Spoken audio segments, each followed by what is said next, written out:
relax, and breathe. Keep training. You'll get it.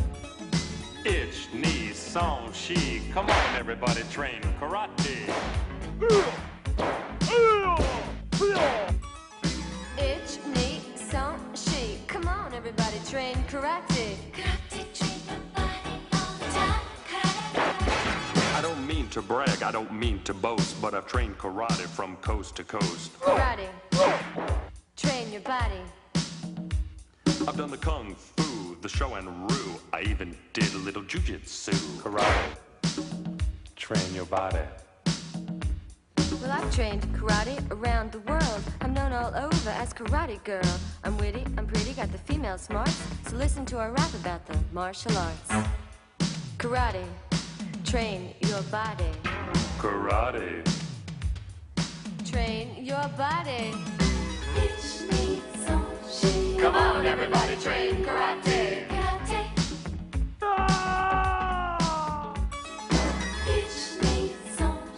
Come on, everybody, train karate. Karate, train your body. All the time. I walk the streets, I have no fear. I always know my karate is near. I never have to fight, and I'll tell you why. No one wants to fight with a samurai. I'm a samurai, and that's better yet. I got the kicks, got the punches, the intuitive hunches. I just want to mention to release the tension. Karate, train your body. I train for... All right. What is happening, family? What is going on? We are live right here on Ustream, and it's Sunday night. Glad to have everybody checking in. Let me make sure I got everything in the chat room looking fly. All right, so what's up, family? How's everybody doing tonight? My face is a little ashy. Just washed my face before the show. But we're going to make it do what it do. How is everybody doing tonight? It's Sunday. It's hot in my fucking... Hold on, let me put a fan on it in a minute. I'm going to put the fan on and give me a little air down here in my office, my home office. So what is going on, family? Who we got up in the room? This is my dude Case Ultra. This is from my boy Danny Case from CaseUltra.com. This is my dude Case Ultra's shirt. So you guys check out Case Ultra at CaseUltra.com. So what is up, fam? Man, the fight was very good last night. The Mayweather fight. Very good fight last night. Hopefully many of you saw the fight. Excuse me. So Adrian Broner is a coon. I wouldn't say he's a coon. He's a showman. I wouldn't say he's a coon whatsoever. He's selling them tickets. You said, what's up, M. Brown? You said, are you the only one who thought Mayweather lost the fight? Well, you must be blind. Mayweather did not lose that fight. Please explain how you thought Mayweather lost that fight. What's up, Tim Boss? Where you been hiding, player? But I want to know how you thought, M. Brown, how you thought Mayweather lost that fight. What's up, Hot Diva? I want to hear M. Brown's theory on this. Yeah, we're going to talk about that too. We're going to talk about V. Stiviano. We're going to discuss her.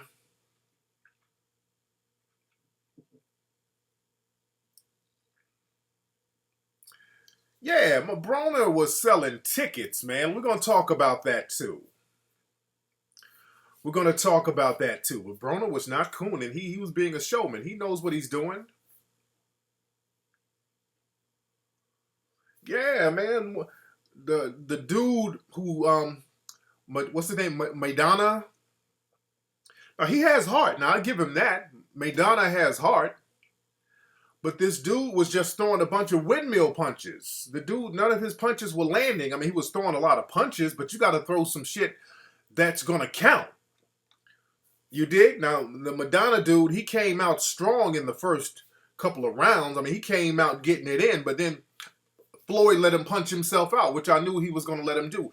The dude was punching himself out, and he kept throwing them that overhand right. That's all predictable. So, dude, the dude didn't have no real good strategy. He missed most of the punches, and he was headbutting. Y'all see when he tried to throw that knee up there? I'm recording. Y'all see when he tried to throw that knee? So, yeah, Madonna, he has heart, but he got tired and started fighting like a hood rat off World Star. He just started he was throwing wild punches. But he got a strong chin, I'll say that, because Floyd was getting him with them rights. And Madonna was eating them fucking right hooks.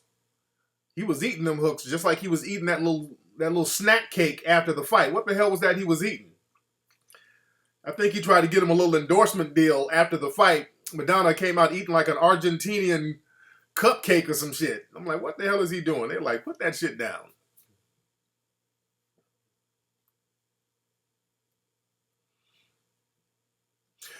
No, but he had heart. He went toe to toe. A lot of people were sleeping on him. But Madonna, he went toe to toe. He went toe to toe, but just strategically, Floyd outboxed him strategically. Floyd didn't waste a lot of punches on the dude.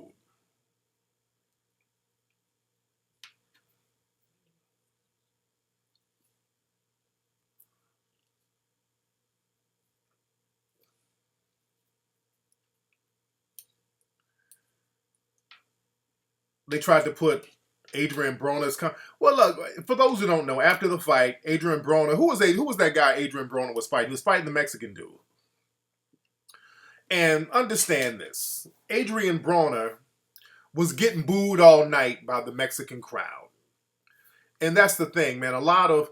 Even Floyd gets booed. And he's an American fighter. And people go there. The majority of the crowd seems to be against all the black fighters, no matter if they're the heavyweights or whatever. And Broner just got real gangster with it. Carlos Molina, exactly. So, they were booing Adrian Broner all night. They were booing him all night. So he figured, like, fuck it, if you're going to boo, let me give you something to boo about. So, what he said wasn't racist, because he said, like, he was doing the interview, he was like, look, I'm the can man. Anybody can get it. An African, I just beat the fuck out of a Mexican. And everybody's like, ooh. And the guy interviewing him was like, hey, come on, show some class. But he was selling them tickets. Now, it may have been an asshole comment, but again, he said African and he said Mexican, so it wasn't really racist, but you could look at it as an asshole comment. He said African, so y'all can't, it ain't no racial comment. He didn't say anything negative about no Mexican person. Yeah, he didn't say anything negative. Just like, you can't compare that to Donald Sterling. Donald Sterling was specifically saying something negative. A lot of things negative about black folks. Not even the same. People always trying to compare some kind of black racism to white supremacy. No. What's up, Rod Willie? Rod Willie in the house. So it was an asshole comment, but it wasn't racist, though. It was an asshole comment. But he was purposely being an asshole. Like, look, okay. And that's the thing with black fighters. See, black fighters, and let me break this whole thing down, because on Twitter, and that's another thing, on Twitter, it was nigger fest on Twitter. That nigger Adrian Broner, that nigger Floyd Mayweather. So no matter what you do, they're going to be having a nigger fest anyway. I mean, Floyd Mayweather was very hospitable, very humble, and he was still all that cocky nigger. Oh, I hate that cocky nigga. So Adrian Broner is playing up to that. He's like, fuck it, if you're going to diss me, I might as well go on all out with it. But you notice a lot of racial hatred with sports athletes, with black sports athletes. And not just in boxing, but in baseball. Do y'all know that Hank Aaron, to this day, still gets hate mail and death threats? Hank Aaron broke Babe Ruth's home run record in the 1970s. Hank Aaron, to this day, still gets hate mail. You know, black people always told to let shit go and all this old stuff. They don't let nothing go. They don't let anything go. Hank Aaron, this man is 80-something years old probably, and still gets hate mail. There's a black hockey player, PK. What's PK's last name? He's a black hockey player.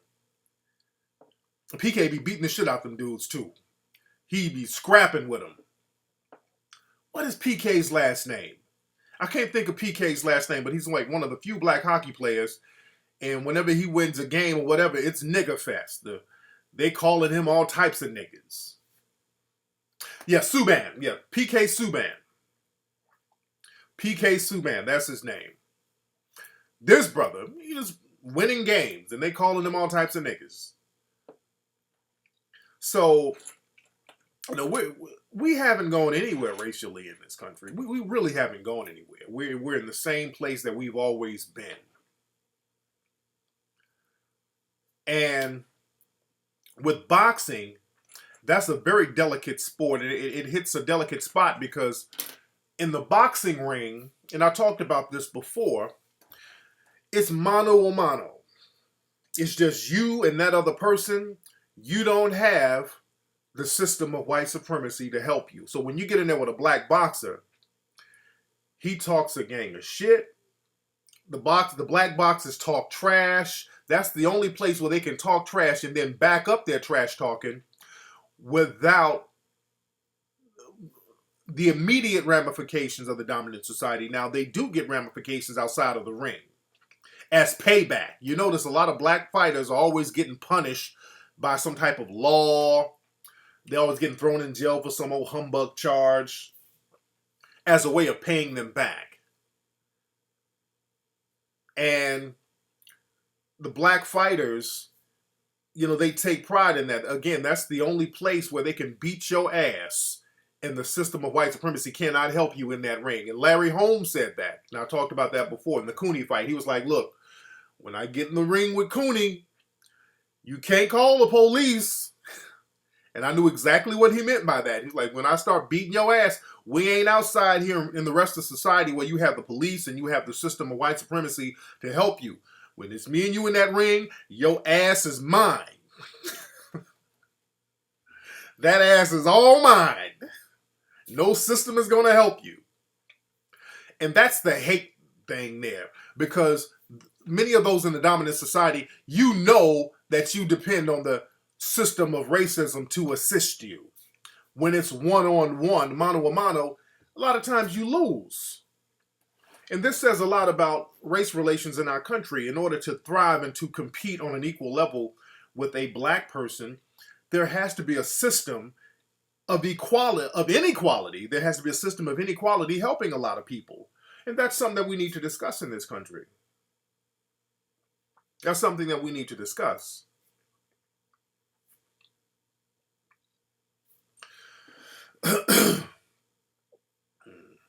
What's up, Super Dreads?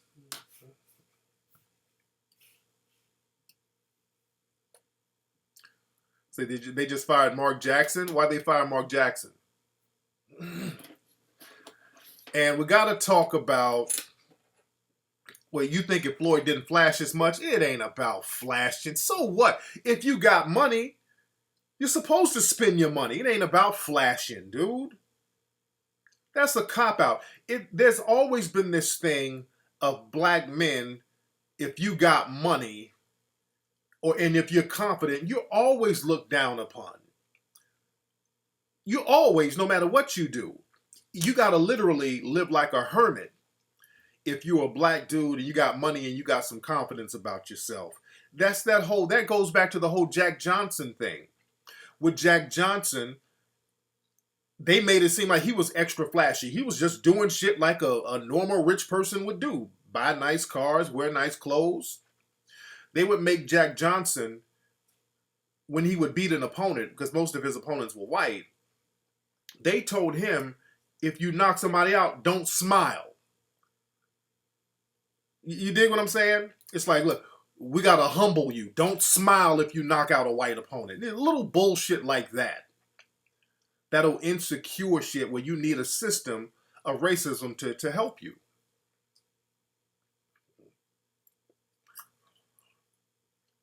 You say Floyd playing in the black stereotype. Well, look, if Floyd came out humble or whatever, he's humble now. Floyd ain't really doing anything out of the ordinary, but they're going to stereotype you anyway.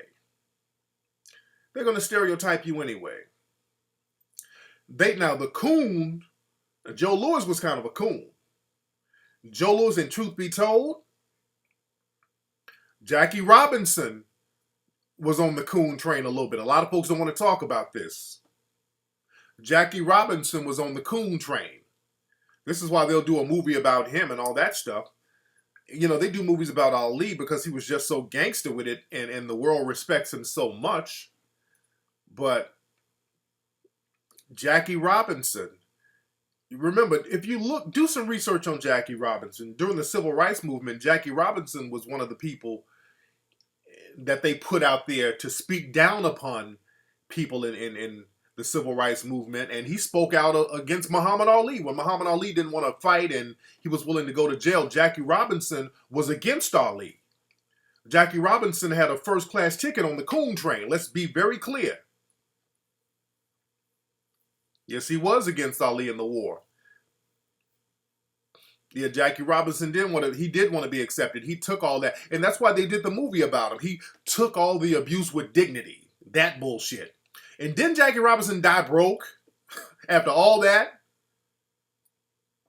Yeah, Jackie Robinson didn't have no money when he died, and neither did Joe Louis. And that's another thing. Cats do all this cooning and shucking and jiving, and then at the end of the day, you die with no money. Oh yeah, I got the fresh cut. Oh yeah, I got the fresh cut. I had my Philly barber get it in today.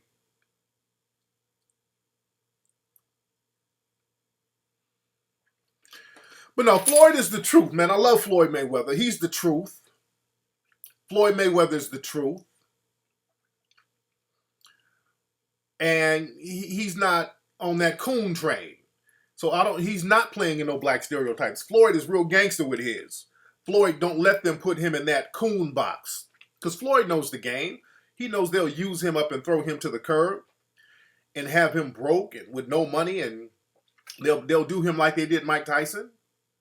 So Floyd is about his business. Much respect to Floyd. And Adrian Braun is funny as hell. El Quico, what is El Quico talking about?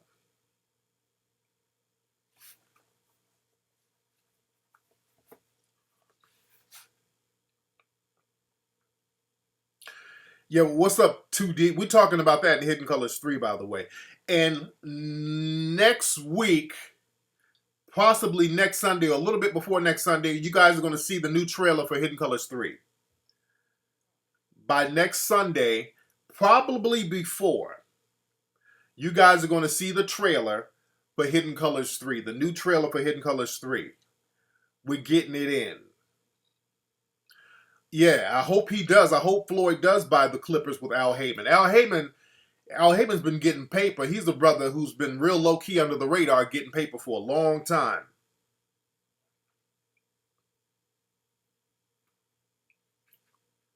So they should buy the Clippers. This shirt right here, you can get this at caseultra.com. What's up, Flying Hawaiian? You saw Hidden Colors 1 the other day. That's what's up.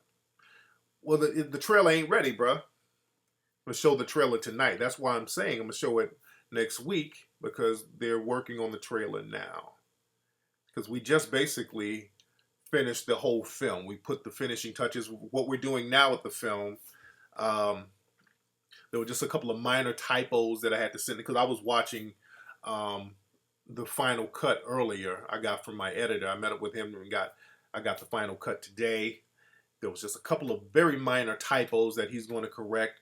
He's doing that tonight. I'll pick that up tomorrow. Then I'm taking it to the audio guy. We got the audio guy to clean the audio up and make the audio crisp and put it in stereo on all the different channels and get it ready for the theaters and all that. So the audio guy is going to be working on the sound.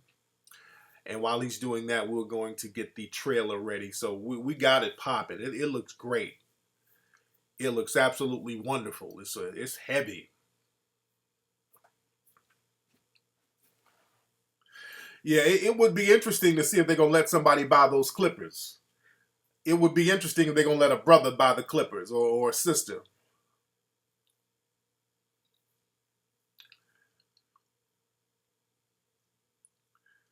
What's up, Kobe? I'll let you guys get in there, get a phone call in a minute.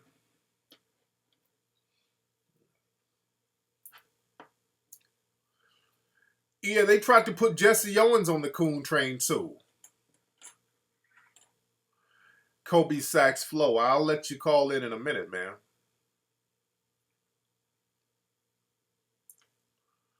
What's up, Royal America? So you want to make money with me? What do you do?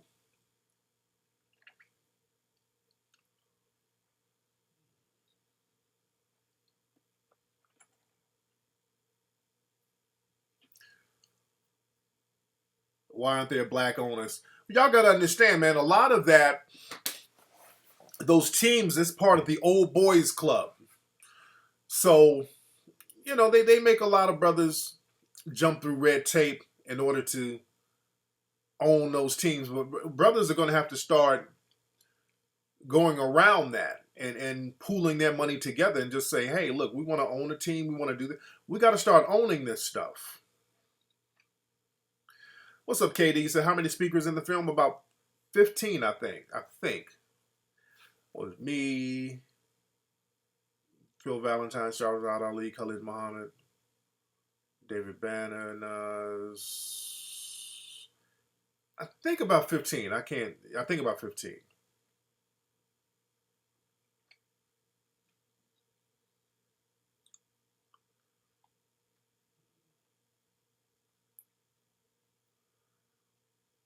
Yeah, they got to approve you. Yeah, I know they didn't let Mark Cuban wanted to buy a team, and it was I think a baseball team he wanted to buy, something like that, and they didn't let him do it. I believe that, Jay.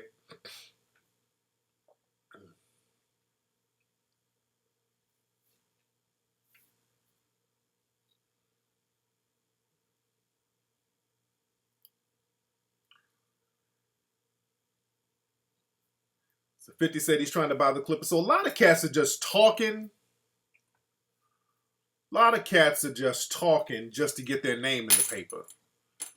But I know Oprah had an interest in doing it. Now, she's somebody who can make it pop off.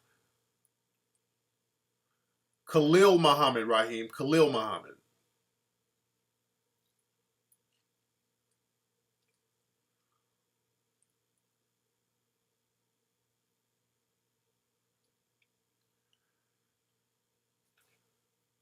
So what about African Girls Missing? Yeah, so that's another thing. They might give the Clippers or sign the Clippers over to Sterling's wife. You did? Because I would like to see if he's going to actually give it up.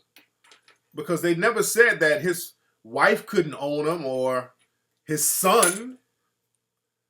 You dig? So, you know, I really don't see him giving it up just like that.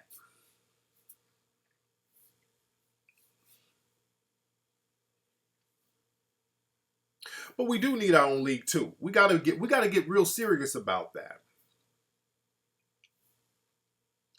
That's what's up, St. Lucia.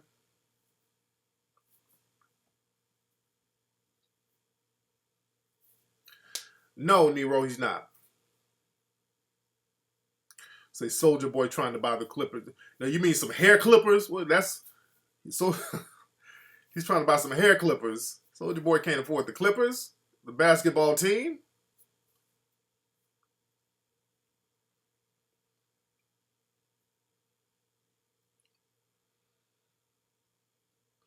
the Nigerian girls kidnapping, inside job.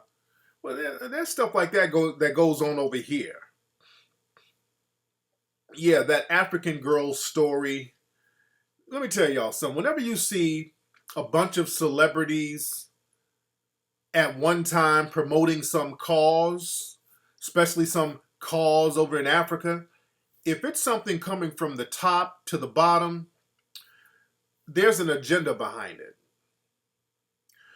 A movement, if it's not a grassroots movement, because a grassroots movement, that's more genuine. But when you have all at once 50 celebrities, A-list celebrities, co-signing some movement, that's some corporate movement. The corporate people are telling them to promote that. And you always got to look at it sideways. That's propaganda, because they'll use that as a way to say, hey, we need to go set up shop in Africa. We need to go put our people up there. And when they start doing that, it's a wrap. They tried to do that with the Coney thing. And we saw that Coney was that whole farce. And we're going to talk about a lot of that stuff in Hidden Colors 3. Y'all just wait. I can't wait till y'all see it.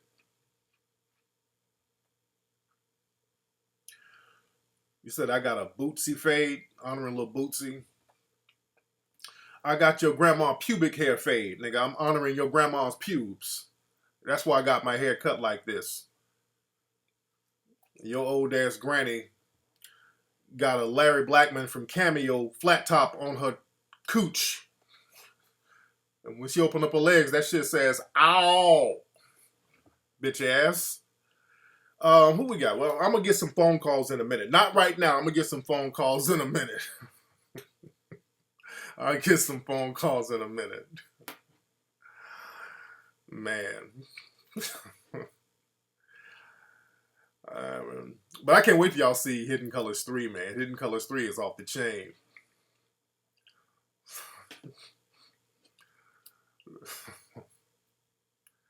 I cannot wait till y'all see that. And I'm going to show y'all the trailer for that pretty soon this week. Hopefully before Sunday.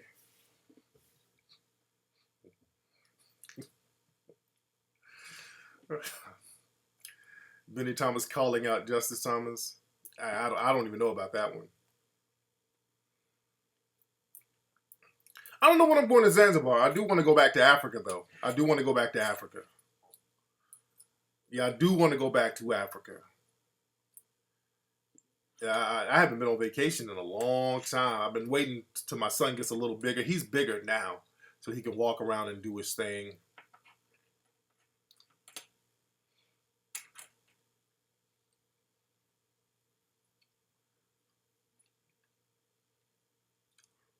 I can't pop lock no more. I used to get it in. I can't get it in like I used to. Oh, the Book of Thoth. That's T-H-O-T.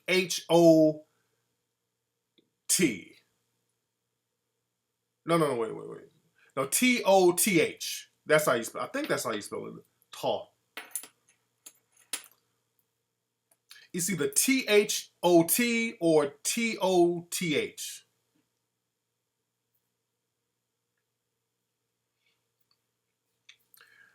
Well, let's get some calls in here. The phone number is 818-850-5404.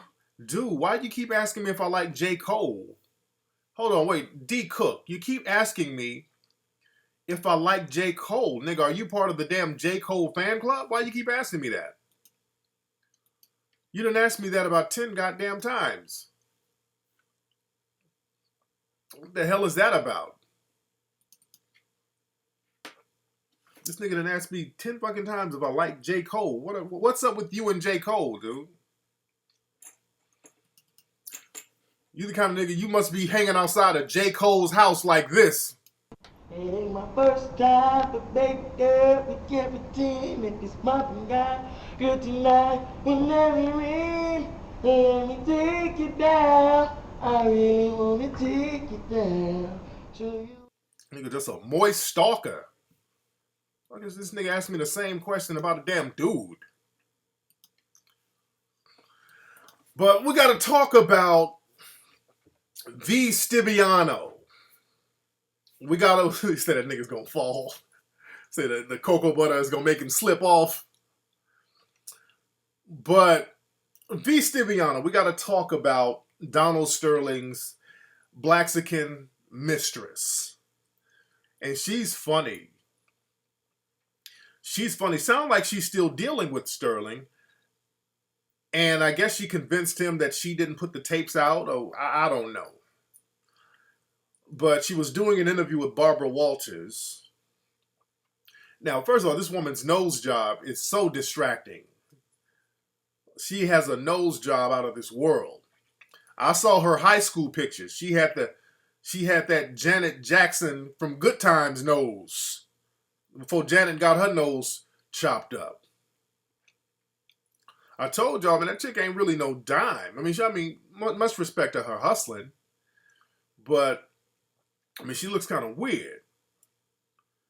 And you know, she's playing that whole dingy role. And why does this motherfucker sound like she's trying to sound like a Latina with her talking? I mean, I know you gotta go look at what this chick really looks like before all the surgery. She didn't had a lot of surgery. And now she's talking, her ass sound like Dora the Explorer. Yeah, she got them big caps on her teeth. Those are caps on her teeth. She got the caps too big. So I wonder what her teeth really look like. She got them big old teeth, that little bitty ass baby LaToya Jackson nose. And she's playing that dingy role. And Barbara, what is your relationship with Donald Sterling? Like, I am his confidant, his friend, his silly rabbit. What the fuck are you talking about? She's playing that dingy role to the T. I'm like, get money, goddammit. Get your money. I'm a silly rabbit. I said, girl, if you don't get that money,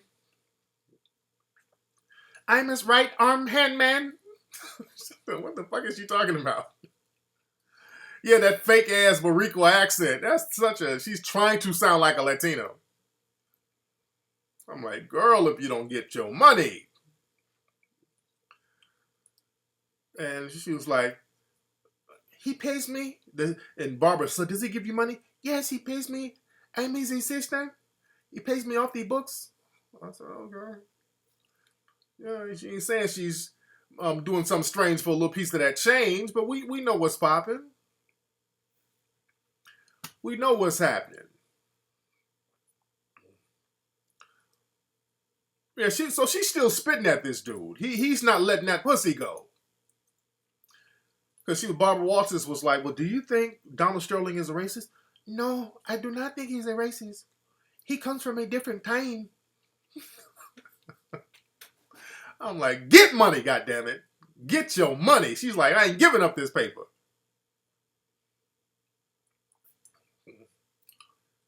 My God. So that whole thing is hilarious. But Umar Johnson made a great point. What happened with that is that other people in that elite crowd, they went ahead and threw him under the bus. It wasn't just her. Remember, the media, they have a way to protect you if they want to protect you. They can bury stories if they want to bury them. They don't have to run stories. They could make people who make these accusations, they can make them disappear. So it's bigger than just V. Stibiano. They're not, let me be real. They're not going to let a negress take down one of their own without their permission. They're not going to let a negress take down one of their own without their permission. You dig? So sounds like, they probably got tired of him because he was making the block hot. He was kind of a reckless dude. He has all types of lawsuits and, he's just making the block hot with all of his reckless behavior. And, people are like, hey, let's just go ahead and charge his ass to the game. People within that elite circle. Let's see who we got here. What's up? Who's calling?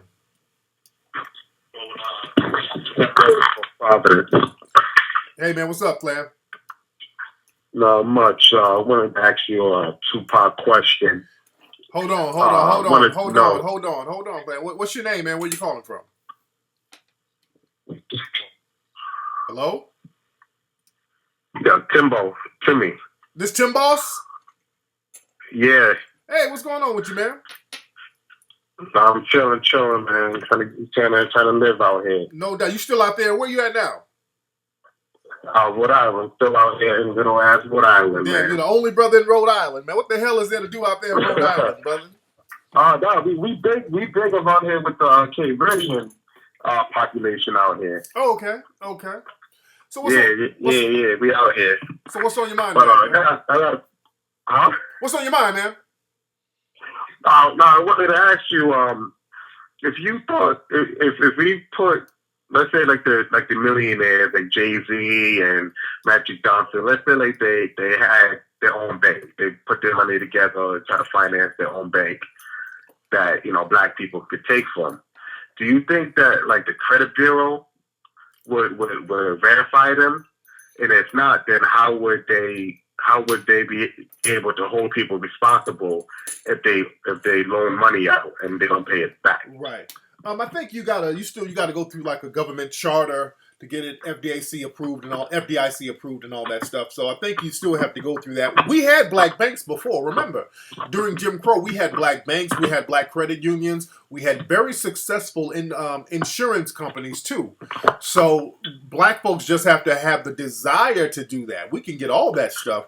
We just have to have the desire to do so, and the desire to create our own credit unions. The thing is, we don't trust each other like we should, and we really don't have a choice anymore. We got to let go of all that slave shit and really start doing business with each other. And we got to start now. And it has to be with everybody. And this is what I disagree with, is that we keep putting this stuff. Tim, what's going on with your phone, brother? You sound like you typing Morse code. Goddammit! Sound like you about to sound like Alexander Graham Bell testing out the fucking first telephone. Can you hear me now? Goddammit! Can you hear me now? But no. But what we have to do, man, it ain't just the black millionaires and billionaires. All black people need to be on the same page. And it's a cop-out, because I hear this all the time. Black folks complaining, well, how come Magic Johnson don't build a bank, and how come Floyd Mayweather don't do this, nigga? How come the everyday black person don't say, hey, look, I'm going to make a decision to support black businesses. I'm going to try to create a black business. Instead of me turning up at the club, let me use some of my money to start small and build up.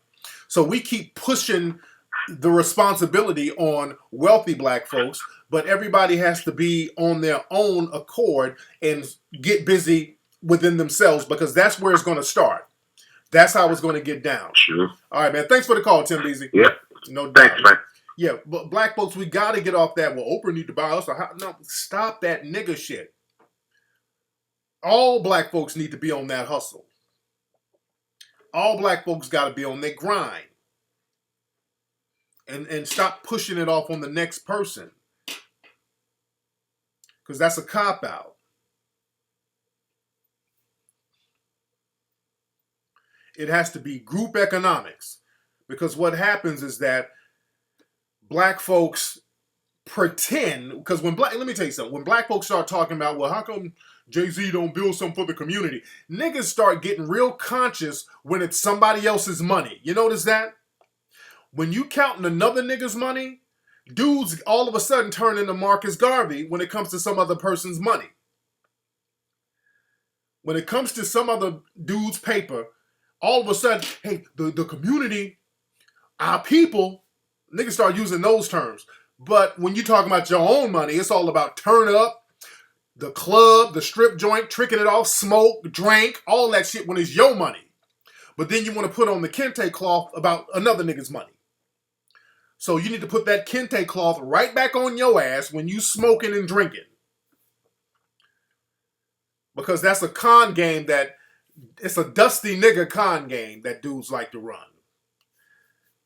We could raise the money and get shit popping overnight. We can get it popping overnight. Because you don't see people within the Jewish community depending on Steven Spielberg. They don't be like, well, Steven Spielberg need to buy us a community center. They'll put their coins and nickels and dimes together and build it themselves. Asian people do it too. You can't point to an Asian person who's wealthy, who's building community centers and all that old bullshit. They all put their little money together and get it done themselves. Let's see who's calling. What's up? Who's calling? Hello? Somebody got scared. What's up? Who's calling? Yo. Tariq. Hey, who's this? Kobe from Toronto. What's up, Kobe from Toronto? How you doing, fam? I'm good. I just need your advice on something. Right now I'm starting my own business. Okay. Starting my own bow tie line, actually. All right. Yeah, and I was just wondering, since you run your own business, you know a lot about that. I was wondering if you could give me any advice on it, like things to watch out for. Right. And eventually, like, I just want to. Right now, I'm getting funding as a young entrepreneur. There's funding that young entrepreneurs in Toronto get. Yeah. So right now, I'm getting funding for that, and I just want to get any advice you have you can give me. No, man, just really get the best quality you can get, and just you can use the media. I'm not the media, but social media to really market your stuff. But just make sure the quality is real fly. Okay. Is there any particular types of bow ties you're gonna make? Yeah, like the idea I want behind my bow ties is I want to sort of create a cultural African style type of bow tie. So what I'll be doing is I'll be using kente cloths to make bow ties. Okay. Pretty much. Well, I've already been doing that, I should say. Cool.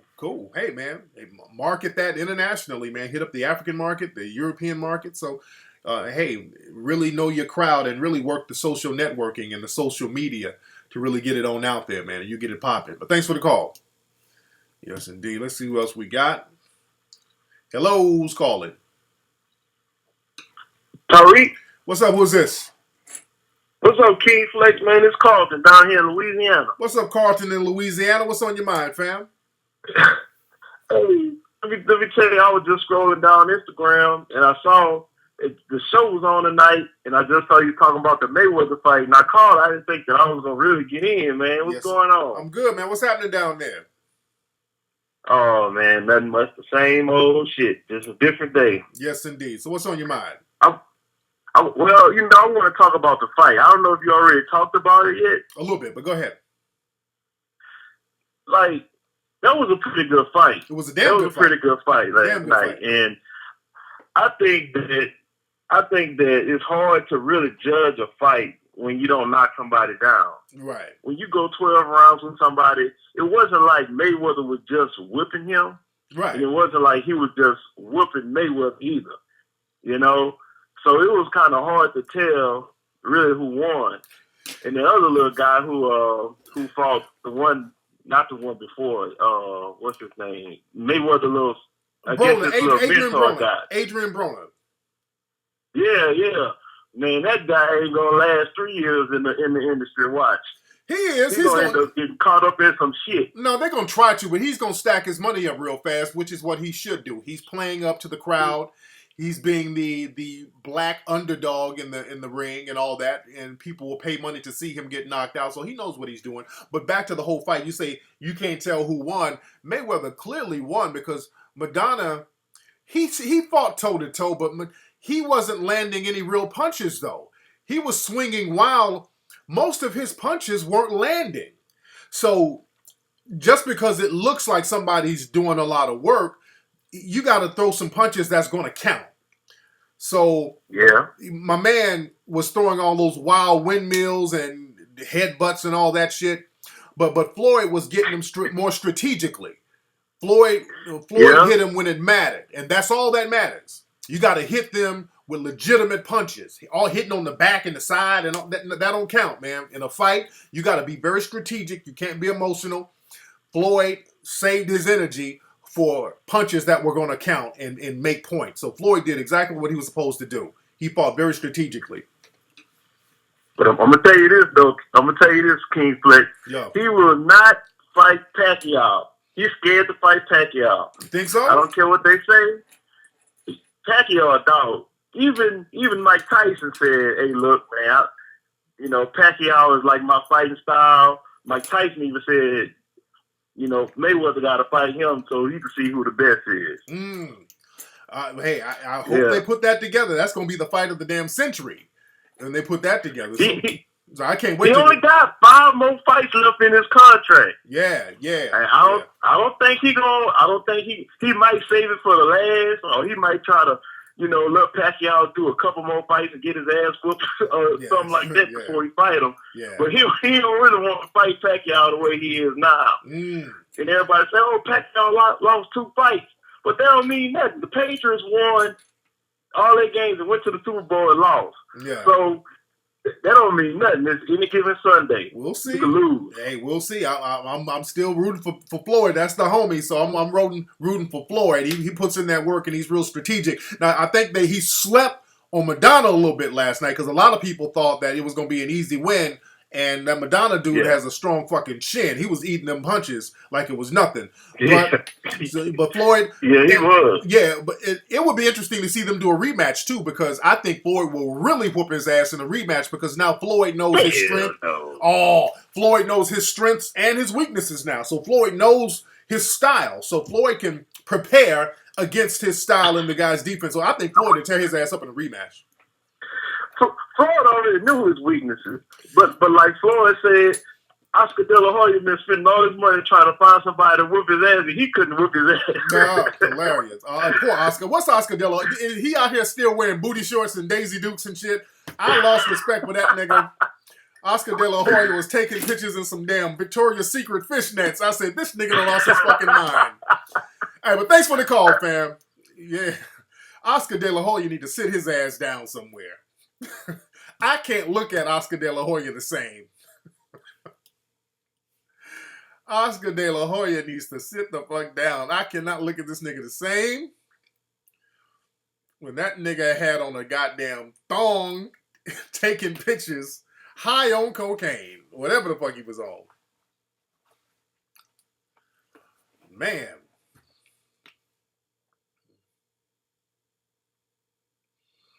The Oscar De La Moisture. That's his name, Oscar De La Moisture. Nigga, that nigga was dressed up like a stripper from the 1950s.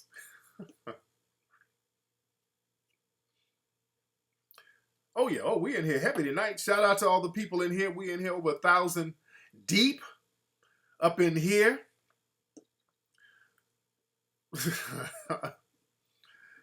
Man, what's up? Who's calling? Oh, man. Drew, what's up, Tariq? This is Najee from New Jersey, and I ain't going to be long-winded. Go ahead, I'm fam. going to get to the point and get the hell up off this phone. No doubt. But listen, first I want to say, I'm glad you said that last week about Alex Jones. Yeah. I've been peeped at about that guy. Yeah. Because he had, when the whole Trayvon Martin thing was going on, he had Larry Elder up there. And I'm like, what? I said, once I seen that, he was basically trying to make some connection, being in some kind of media conspiracy, and he brought that coon up there. Yeah. I said, I'm done with him. Exactly. But I had to check a couple people because with Adrian Broner, they tried to, he said a racist comment. I said, listen, niggas and white people. Could y'all get the definition of racism right? I said, listen, racism has to do with power. Like, I mean, he might be a jackass. You know what I mean? Might say little funny stuff, but come on, he's not a racist. That wasn't even racist. What he said, he said, I could beat an African. I just beat up a Mexican. He didn't say the Mexican was derogatory. He didn't call the Mexican guy a fucked up name. He was an asshole, but he didn't really say anything racist. So people try to redefine what racism is. Now, just if you say a person's ethnicity, that's racist. So people try their best to redefine racism when something is said by black people so they can compare and then justify their own real racism, which is systematic racism. And that's what they do. They try to use that to justify their own.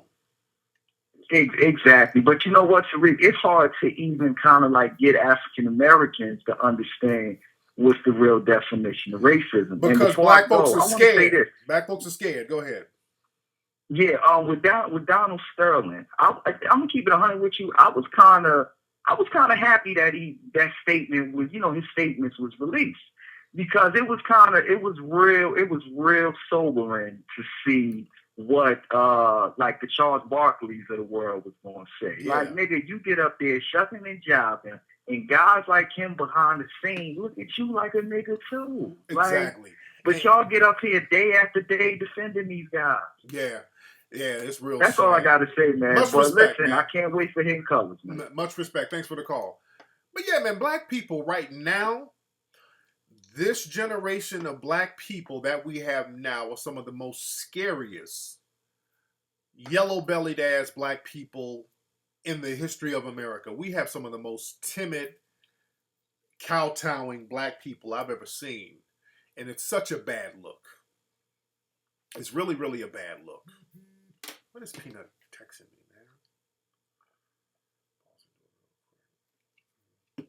man? Man, where are the ladies at? A lot of folks in the room. All the ladies press 5. All the ladies press 5. Where you at, ladies? All the ladies press 5. What you say about the Broner thing? You don't know if you rock with me on the Broner thing. Would it be cool if a Mexican said he beat the shit out of a black guy? Well, the thing is, they wouldn't say that. They'd say, an N-word. They'll probably say some real slick shit. And the way Broner said it, it was like he was playing on words. So he kind of did it in a jokey fashion. So it was a play on words. What's up? We got a lot of ladies in the house tonight. What's up? Night Honor. Oh, this nigga press 6. Caramel Murr, Kay Prattis, Tammy Loves You, Malia Rita. Oh man, so many women in here. Natural. A lot of body. A lot of Texas lady. A lot of lovely ladies in here tonight. Yokia, KT, Harpo, who this woman? Jamil P, Sassy Ree, Nina Rossfit. Sassy Ree, I like that name. That sounds like an old school rapper name. Where you from, Sassy Ree? Sassy Ree, where do you reside?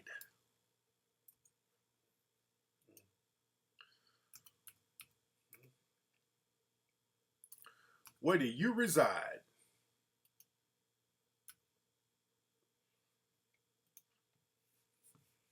Who else we got in here?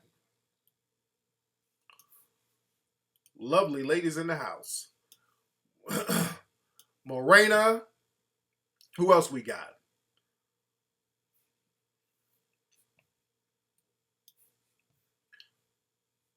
You in London with a name like Sassy Ree?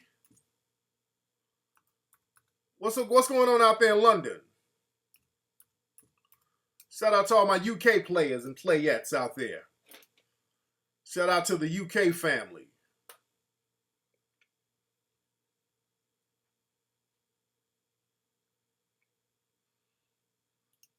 Shout out to all my family in the UK.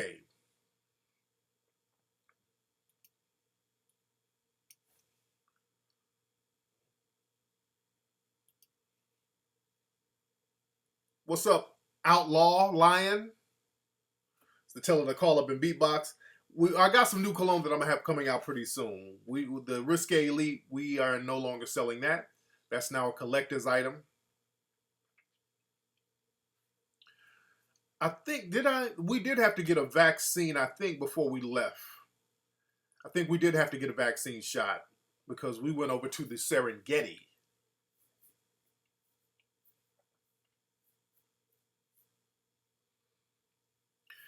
Well, the next big project with Hidden Colors 3, that's coming out. That's going to be huge.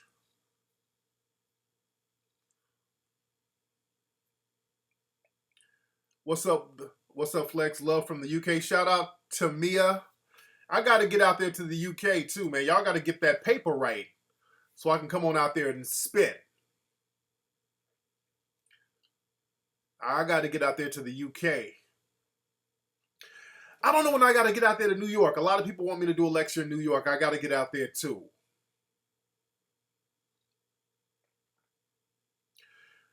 Look, if you got some schools out there, a lot of these cities like Little Rock and all that, if there's a college, holler at the college and y'all bring me out there that way. Excuse me.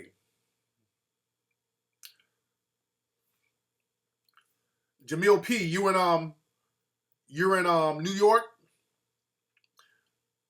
Y'all got these old school hip hop names. Jamil, how old are you? We got Jamil P, Sassy Reed. What? Hold on. We got these old school hip hop. Hold on. We got Jamil P, we got Sassy Reed, and they got big tits and they so sexy because they look real fine. The ass is fat. I can't beat that with a stick ball bat. I love these names. Jamil P, Sassy Reed. Man. I do need to get out there and no, you can still get the button-up shirts. You can still get my button-up shirts at TariqElite.com. TariqElite.com. You can still get the button-up shirts. They're still available. They're selling like hotcakes right now.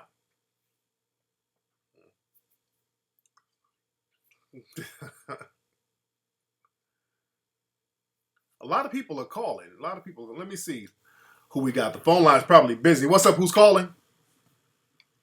Hey, what's happening, man? What's up? What's happening, King Flex? This is Tim. I'm out here in Hawaii. What's going on, man? I might be out in Hawaii in a couple of weeks, man. I've been trying to get out there. I've been waiting to finish this film before I get out there.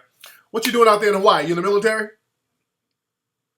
Nah, man. I've been out here for about 6 years, man. Just out here working. You know, I got my own little business popping, and I work as well on the side. You do what on the side? I work, like, I got a regular job. Oh, okay. On the side. Like, I drive trucks for a tree trimming company. Yeah. And then I have my own car washing and maintenance company out here. There you go. When you live in Waikiki? I live about a couple miles from Waikiki. I live in Makiki, like Makii. It's not too far from Waikiki, though. Where's that? Where's Makiki? Is that on the west side, eastern side? What part of is that? No, it's in town. It's in Honolulu. You know where the Walmart is, right across from the mall? The Walmart? Ala Moana? You mean the Walmart. Is that the one over there by Ross? No, Walmart. You know where the Walmart... Oh, yeah, right across the street from Walgreens. Yeah, and there's a Ross. There's a Ross over there, too, right? And the one... Oh, yeah, yep, there is a Ross. Yeah. Yep. I forgot about that. Yeah, I know that whole area. Street, if you take that street all the way up, that street called Keamoku, all the way up over the bridge. I live up there, like, closer in the mountain area. Over there by the school, right? Isn't it like a college up there? Yeah, by UH. Okay. Yep, not too far from UH. Okay, yeah, it's nice up there, man. You live in a nice area over there, man. So, what Yeah, I live actually right by Barack Obama's school that he graduated from, Punahou. I live right, like, down the street from it. Yes, indeed. Yes, indeed. So, man, what brought you out to Hawaii? Well, I was fucking with some bitches, you know what I mean? And then I just ended up out here, really. Oh. That's the long and short of it. You had a few of them you were messing with? Yeah, man, I had just a few, you know, it's like a real long story, man. You know, and I ended up out here just... Did the story involve Cahillo Boulevard? Nah, I mean, you know, I don't change my image a little bit, so I don't, you know what I mean? I really don't try to build myself as that kind of individual, you know what I mean? But back in the day, you know, it was kind of like that. You know, I used to send him a little bit, you know, but so use the kick. I'm not really on that. I feel you. You used to be out there on color. What's that? Kalakaua. Yeah, you know. Oh yeah. Yeah, you know how it go down out here, man. I know all the players out there. I know. So man, what's going on, man? What you got going on now? What was that again? So what's happening? What's going on, man? What's your situation out there? Oh yeah, I'm cool, man. I'm chilling. I actually just called up to chop it up about the Mayweather fight because I'm really into boxing. You know what I mean? And I heard you talking about the Mayweather fight, and then I was listening to this dude from Louisiana. He called up talking about, oh man, he's scared to fight Pacquiao. And one thing I just want to say, man, is that all of you boxing fans out there, y'all really got to know that Pacquiao is not on Floyd Mayweather's level. He has 5 losses. Yeah. And he's been knocked out twice. Exactly. And his own trainer admitted that he was on steroids. Damn. And if anybody noticed the difference between Pacquiao's fighting style now and what he was 3 years ago, like Pacquiao, he used to knock fools out, and now like he can't even hurt nobody. And before he got with Freddie Roach as his trainer, he couldn't hurt nobody. So a lot of people need to stop saying Floyd is scared. That's a business issue. Floyd is a businessman. That's a business decision. He offered Pacquiao $40 million to fight him. Pacquiao turned him down. Pacquiao thinks he deserves half of the pay-per-view, which he doesn't. He does not. Because he's not undefeated. Exactly. He does not deserve half of the pay-per-view. And Maidana, that fight really wasn't close. Like a lot of people who don't know boxing, they think that fight was close, but it wasn't. It wasn't. Maidana, they don't understand a defensive fighter like Floyd who blocks punches with shoulder rolls and slip punches. So they think just because he was wrestling and spearing them against the ropes, that's really like a fight. When Floyd was landing like better than 58% of his punches, and Maidana was landing like 13%. Yeah. So I just wanted to chop it up on that level, man. Yeah. But I ain't gonna hold you up too much, my nigga. No doubt, man. Shout out to the brothers out there in Hawaii. Do you know King, the barber out there named King? You know King? Yep.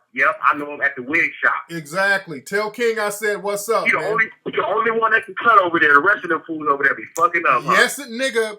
One dude over there fucked my head up so bad. This nigga had me look like Sherman Hemsley from the Jeffersons. I had to get King to fix my shit. So anyway, but King the only one, man. But King, man, he been hustling out here for a minute, though. He has. I've been knowing King for years. Ever since I've been going to Hawaii, shit, a decade ago, I've been knowing King. King is the dude. Everybody goes to King, like Dr. Dre. All the people go to King when they're out there. So King, actually, KRS won. I seen him up there. Kanye went up there. We hooped with Kanye, not because right across from the wig shop where it used to be. Yeah. Kanye used to play basketball at the YMCA on Atkinson. He brought Jay up there, Chris Brown. Yeah. This dude named Wale, like a whole bunch of niggas, man. So it be popping out here though. It is, man. I love it out there, man. Hawaii, that's one of my favorite spots. That's like my second home, man. So I'm gonna holler at you, man. I'll be out there pretty soon. All right, my man. Yeah, be easy, bro. All right, peace. Yeah, see, that makes me want to go there. That makes me want to hop on a plane and get my ass to Hawaii. Y'all be sleeping on Hawaii. Hawaii's the shit, man. I love Hawaii. That's why I'm always out there. I ain't been out there in a minute. I ain't been out there in like a year. I got to get back out there. Oh, yeah, it was a dude who fucked my dome up.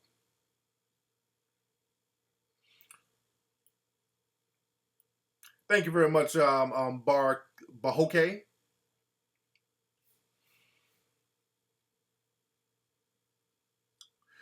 But yeah, the fight was good. That was a very good fight last night. And you know, again, if people think that was a close fight, that was not a close fight. That was not a close fight. Because Maidana, man, he was swinging, but again, those punches weren't landing. He was windmilling, and he had that tired ass, predictable overhand punch. Did he even catch Floyd once with that overhand right he kept throwing?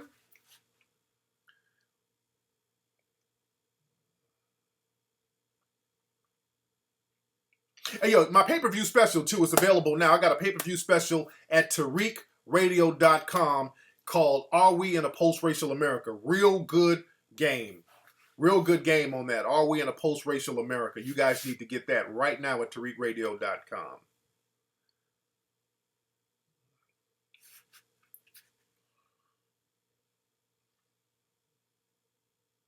Yeah, Floyd got cut by a headbutt, though. That dude, Maidana, was so fucking wild with his fighting. And Maidana, not only did he headbutt, and that may or may not have been a mistake, he tried to throw a knee up. He caught Floyd with a real low blow in the balls. A lot of folks forgot that. So the Maidana dude was getting real reckless with it.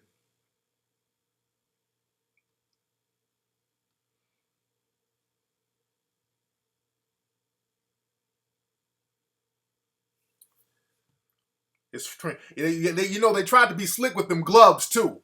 Before the fight, Madonna's people, they wanted to use these gloves, and the gloves didn't have no padding in it. It was something, those gloves, it was no padding, so you were going to get bare knuckles with those gloves. It was some old real janky ass gloves they were going to try to use.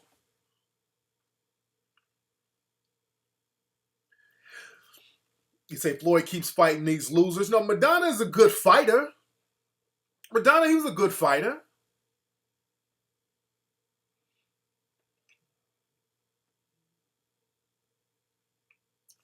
Yeah, it was some tackling too. He damn near threw him through the ropes.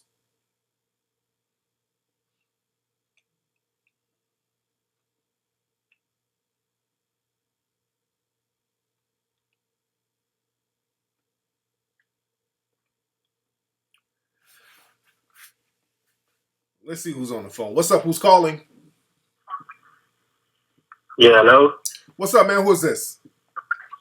This Los, Tariq. What's your name? Los. Like Los. Carlos. Carlos. Where you calling from, Carlos? I'm down in D.C. When you coming down here, man? I don't think you ever been here before. I have. I did a lecture in D.C., man. Sold out. Had a great time out there in D.C. I did do a When? lecture. Was it 2011? Something like that? It's been a few years. I had a ball in Hey, D.C. look, Tariq, Yeah. I need you to come down here and get some of these people straight, man. We got to put some of these people down here on the coon train, man. They scared down here. You know, I got a lot of people tuning into your show, you know what I'm saying? Because I like how you talk about the white supremacy, you know, Yeah. and stuff like that. You know, you be knocking them out the box when they call up there. You know Yes, what I'm saying? indeed. They get that work for real. Yes, indeed. And I was telling a couple of my partners about that. You know, and I wanted to touch on that right quick, and about to let you go. But man, you know, a couple of these dudes, the only problem I got with people like Floyd and them, man, I know Dr. Umar trying to start his school and everything. Right. I don't understand why some of them guys don't invest, man. Why you think that is, Tony? Well, everybody in the neighborhood can invest. We don't have to depend on Floyd and Oprah and all that. Yeah, I know. I want to learn how I can. You know, I don't know who to, send the money to, you know. He's gonna, Umar's gonna start letting people know what's popping. And also we got something else going on too, because a lot of people have been complaining that we don't have representation like we, like other groups, they got like ADL, and you got all types of advocacy groups Right. for Filipinos, Asians, everybody. We're supposed to have the NAACP, but we see how it's going down with them. So we're going to create an advocacy group that will speak up for black needs, not everybody and their mama, specifically black needs. Right. And also we're going to put together programs for the black community specifically on a grassroots level. And that's coming real soon. I'm going to keep guys posted on that, because that's something that we definitely need, so we can stop just saying, hey, why don't somebody do something? We're going to start doing it. Just like with the Hidden Colors. And we got to invest, man. Yeah, absolutely. But not just the rich, people with money. Everybody can invest. We go out and buy these tennis shoes and $200-$300 shirts and shit. But when it comes to investing in something, your own people giving $30-$40, we can't do that. We always look for just the dominant, celebrities and stuff like that to do it. We can invest too. We spend our money everywhere else, Absolutely. So, thank you for the call, fam. All right, thank you for the call, brother. Brother was going to keep going on, but thank you for the call, Lo. Yes, indeed. Yes, indeed. But yeah, we're going to have something coming pretty soon on a grassroots level that speaks to our needs. Specifically, our needs. Exactly. It's going to be on the grassroots level. And we're going to also have like an online think tank too, where brothers and sisters can just chop up game, and we're going to have to make it troll free. We're going to come up with some ways to kind of get rid of the troll, because that's another thing. Whenever black folks try to talk about issues within our community and what we can do, we always get white supremacist trolls, the coon train, the Negro bedwench train. So we're going to fix that too. We're going to fix that too.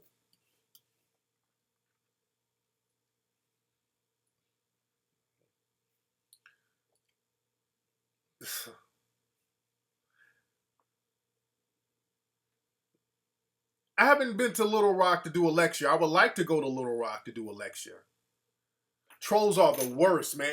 Every time any type of progressive black topic comes up, the trolls come out of the woodworks. Even on Twitter, whenever we're talking about certain things on Twitter, the trolls come out of the woodwork. So we're gonna have a think tank, and on the think tank, we'll probably have a membership fee to deter the trolls from coming in, so we can really chop up game and come up with some real solutions without being distracted by dumb shit.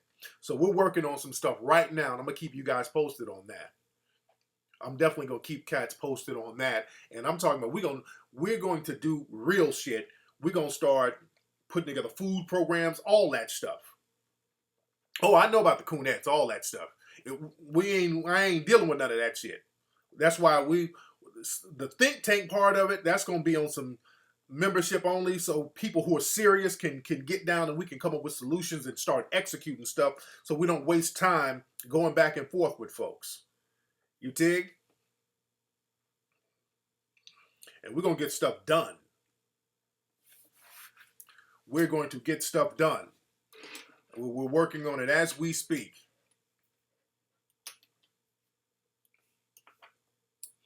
And I want to set up shop, and we're going to get it online popping first, then get it popping in different cities. So we just going to stop all the BS and start really showing and proving.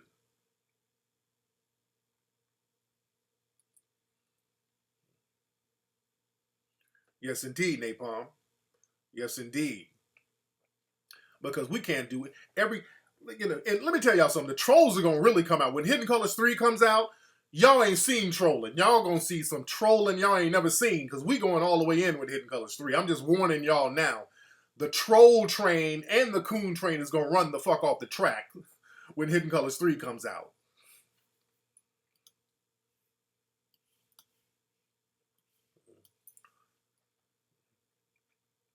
I haven't spoken in Oklahoma. I would like to go out there.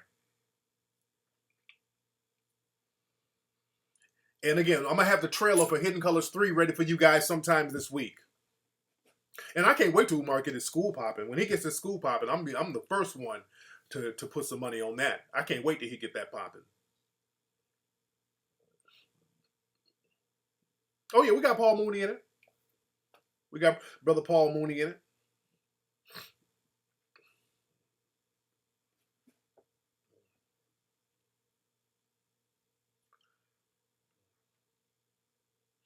Oh yeah, Knight, they have.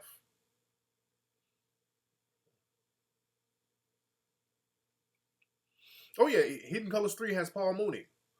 Oh yeah, I got to get the I can't wait till y'all see the trailer. I'm gonna have the trailer for you guys sometime this week. But we going in on Hidden Colors 3. Yeah, I saw Les Jones on Saturday Night Live.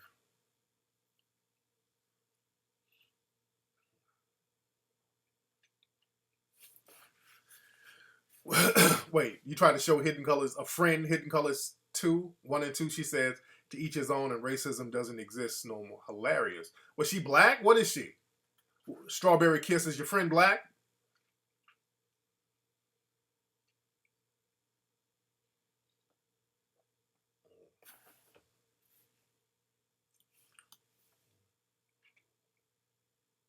I didn't hear Dick Gregory on Zoe Williams. I gotta listen to it. Oh, that's bedwench talk. She's talking Strawberry. She's talking bedwench talk.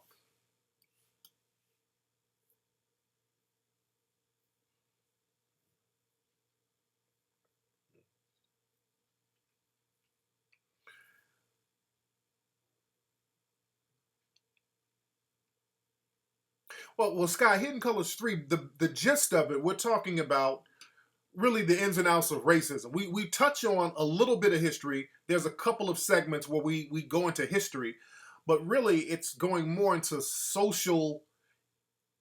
our social interaction with racism and what racism really is and how racism really affects black people. And, then we talk about how to counter it. So it's deep.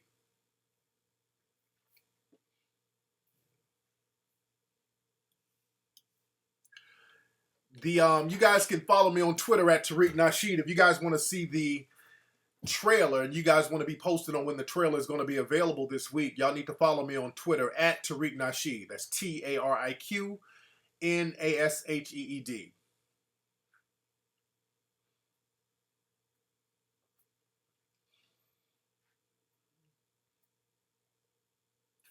What's up, Famous Charm? Call up. What's up? Who's calling? It's Ray, man, from Michigan. What's up, Ray from Michigan? What's on your mind, man? 2 questions. Are you still pushing to get Hidden Colors on Netflix, or whatever happened with that? We were trying to get it on Netflix. I mean, it's listed in the database, but for some reason, Netflix will not put that shit on.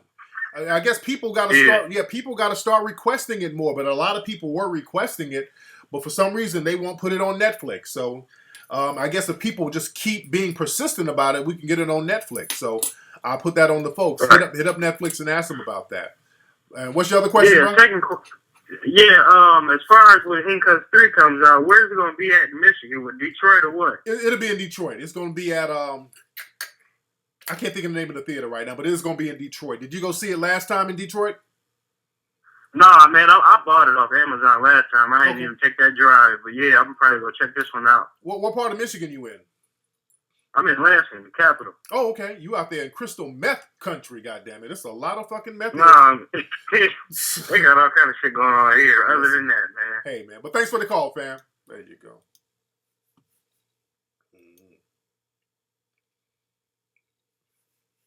Yes, indeed. Yes, indeed. Yes, indeed.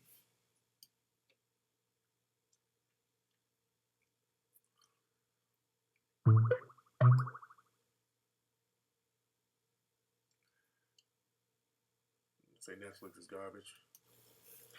Yeah, we got just hit up Netflix, man. Hit them up and see what's popping. What's up, man? Who's calling? Yo, Tariq. Hey, what's up, man? Who's this? Yo, man, what's going on, brother? This is Jamil from Queens, man. How you doing, man? I'm good, man. What's on your mind, family? Yo, I was calling, man, off the topic today, man. I was checking out Omar. A friend of mine told me about Omar on the Jesse Peterson show, brother. And I actually went on YouTube and I downloaded the clip. Yeah. Man, Jesse Peterson is the biggest coon out here, man. Oh, yeah, of course. But the thing is, with Jesse Peterson, people can't take him seriously. And that's the thing. And this is why I say when I get this organization popping, we're going to eliminate just wasting time with that. And I'm glad Umar did that interview because Umar was spitting some good game. But people we shouldn't get mad at the Jesse Lee Petersons and the Larry Elders. You just make fun of them and just keep it pushing. Like we put them on the coon train. But Neely Fuller said fighting with them or arguing with them is like shadow boxing because it's the white supremacists who put them out there to say all this crazy stuff. They give them a platform. They give them radio shows. They give them TV shows to spew those white supremacist views so that whites can hide behind them and not be accused of being racist if they say it. So these are just niggas who got a job to do and you just shouldn't take them seriously. Now, identify the coons and you stay away from them, but let's not waste too much time on those coons because Jesse Lee Peterson don't believe that shit he's saying. Trust and believe. He's just getting paid to say ignorant, silly shit. There's no negative repercussion for him saying that. He's not no respectable public figure, so he can make himself look like an asshole and make himself look stupid, and nothing is going to really happen to him. He has no real rep to maintain. His only purpose is to spew white supremacist rhetoric so that white supremacists can hide behind him. That's his only job. So don't waste too much energy on Jesse Lee Peterson. But thanks for the call, fam. Yeah, I don't, we make fun of those dudes, but we don't put too much stock in them. We don't put too much stock in those dudes.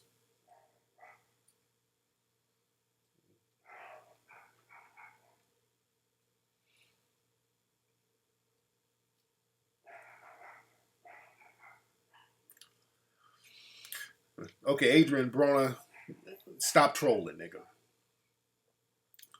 I saw Nori on the Breakfast Club. That was funny. Nori's funny. That was a good interview. Shout out to the Breakfast. I got to get on there to promote Hidden Colors 3. I'm going to start promoting that very heavily within the next few weeks. I don't know if I'm going to go to Hawaii first and start promoting when I get back, but I don't know. But I'm going to start promoting that in the next few weeks. I got to shout out to Angela Lee Yee, the lovely Angela Yee. I've been on Angela Yee's show when she was on Sirius Satellite. So I got to get out there and chop up game. So do I think Barbara Walters is a white supremacist? I don't know. That I don't know. There's been a rumor that Richard Pryor hit that. That's been a long rumor that Richard Pryor banged Barbara Walters.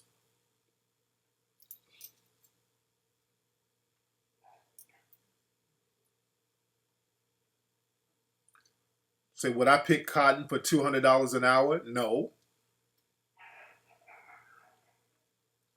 What kind of question is that? I ain't picking no cotton. You can't pay me enough to pick no cotton. Certain things, black folks get on this shit. You ain't got to do every goddamn thing for no money.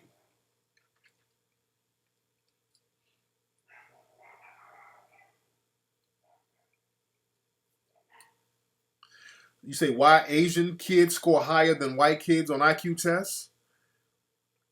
Well, when it comes to testing or getting education, Africans score higher than both. African immigrants come over here and they score higher than whites and Asians and all these other groups, all across the board.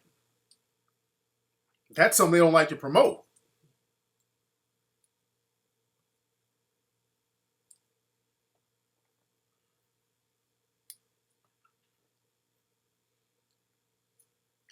What's up, Louise? Can I take your call? What number are you calling from? All right, what's up? Who's calling? Tariq, what's going on? This is Jay in Columbus, man. What's up, Jay? What's on your mind, fam? Man, hey, I wanted to ask you a question. I wanted to give you a quick shout out first for how you handled that undercover white supremacist on last week's show. I want to give you a shout out for that, man. No doubt, no doubt. The question I had, man, was as far as trying to pick somebody trying to pick themselves up, just got out of a bad relationship. You know what I'm saying? They was pretty much dating one of the 7 types of women you said not to trust. Yeah. And they was dating one of those type of women, and the woman pretty much, screwed their whole mind up, man, and just trying to get back out here in this game and just put all that stuff behind them, man. What kind of advice could you give somebody like that? Now, how long were you dating the girl? For almost a year, man. And she just got real disrespectful with her shit, huh? She had been getting disrespectful, Tariq, but I started letting too much stuff slide because I bought into her hood radishness and her hood rat problems. I just got myself wrapped into her problems, cared about her. She came from a bad family. Her mom didn't raise her no type of way. So I can understand the way she is because she was raised that way. Right. And I got to thinking I could change her. Maybe she just get away from that environment. She'd be a whole different girl. She got potential. She's not dumb. At the end of the day, she went right back out there to her family, and she's lying to me like she's not doing nothing, but I know she's doing something. I'm not stupid. I know she out there screwing around, so I just got to just move on with my life. Now, does she have kids? Yes, she does. How many she got? She got 2 kids. God damn, how old is she? She's 21. Nigga, you got with the classic hood rat. How old are her kids, dude? Man, 2 and 3. So this chick, are they by different dudes? Yeah.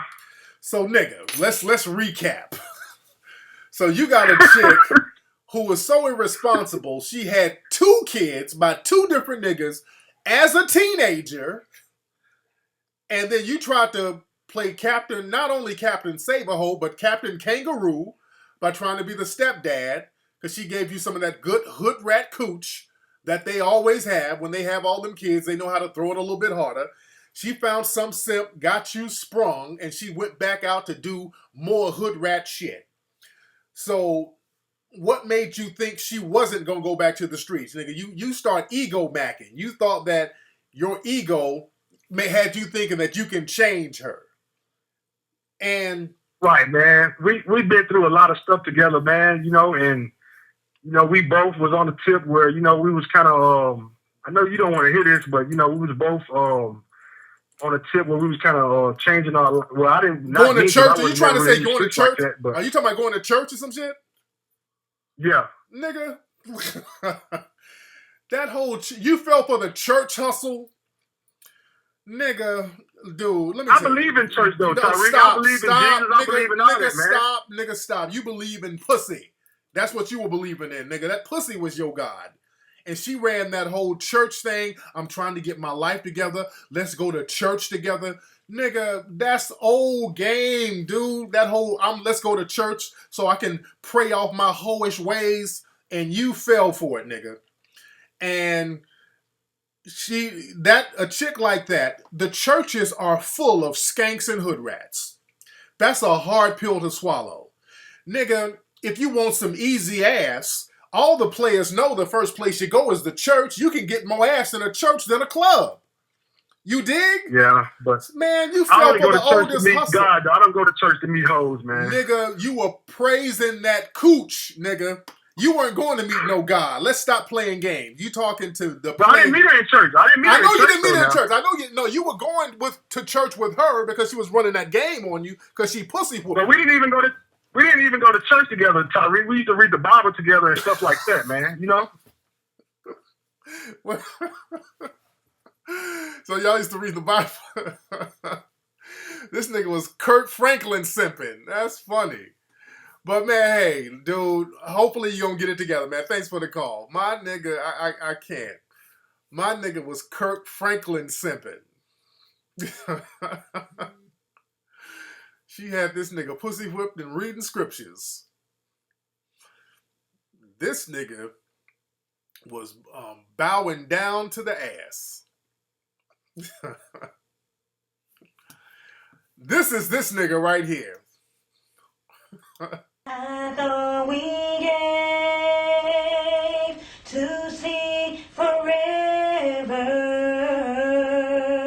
but forever's gone away. It's so hard to say. This nigga just moist for no reason.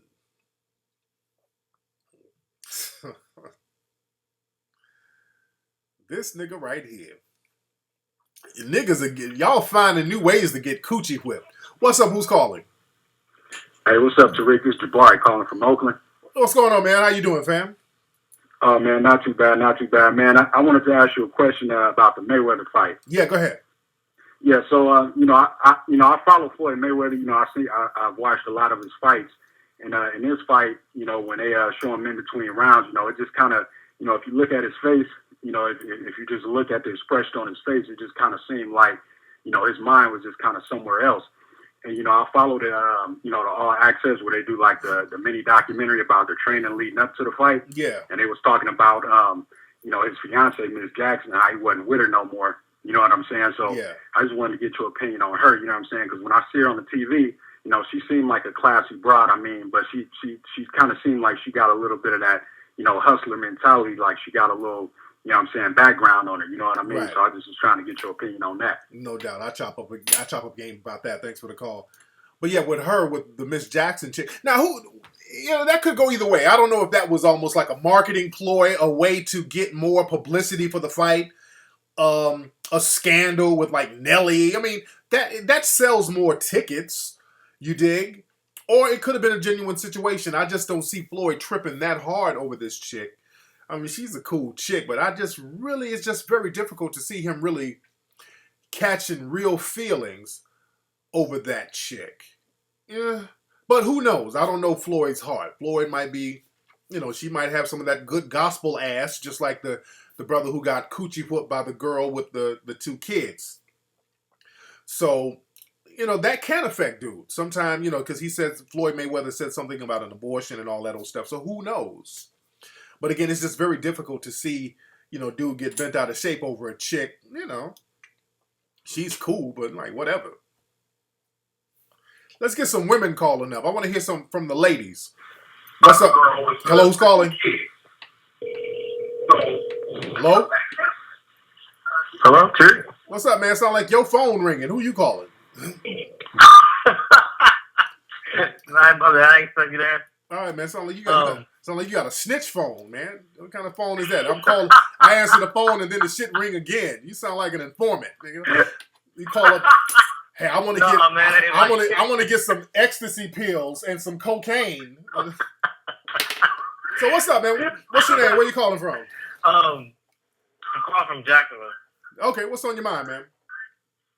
So I got a little, not a situation, but I kind of need your help. Go ahead. So, broke up with my girl about, been single about 3-4 months now. You broke up? And I've been... You broke up, y'all been broken up for like 3 or 4 months? Yeah. Okay, go ahead. And I've been meeting like, decent chicks. One was a dime, but my only like struggle, I guess, is actually taking it further. Like I would meet them, chop it up with them, get numbers, and that's pretty much it. Like one girl I met, we went out, took her out, chilled a couple times, and that was like really it. And she seemed like she wanted me to chase her. So I was like, nah, I'm not down with all that. And I read your Art of Mackin book, went out to the club, and I was actually pulling, but were you thinking about were you thinking about your ex? Nah, I'm probably starting to get over this chick. Okay. Like me and her we don't talk like that no more. So I'm cool with it. I just like damn, like why is it so hard to meet a chick? Like what advice would you give me, man? Well, you got to get over your ex, bro. You got to get over your ex, and how come you haven't gotten over your ex yet? Damn.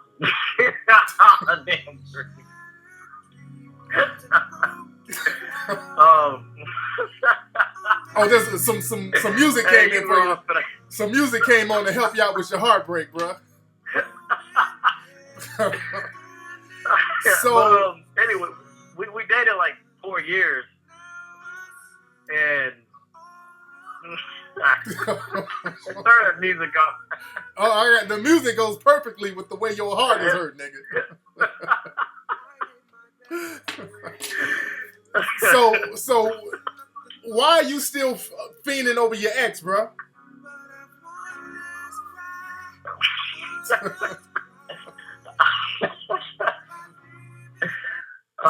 I'll just go ahead and say you gonna make fun of me anyway. Go ahead.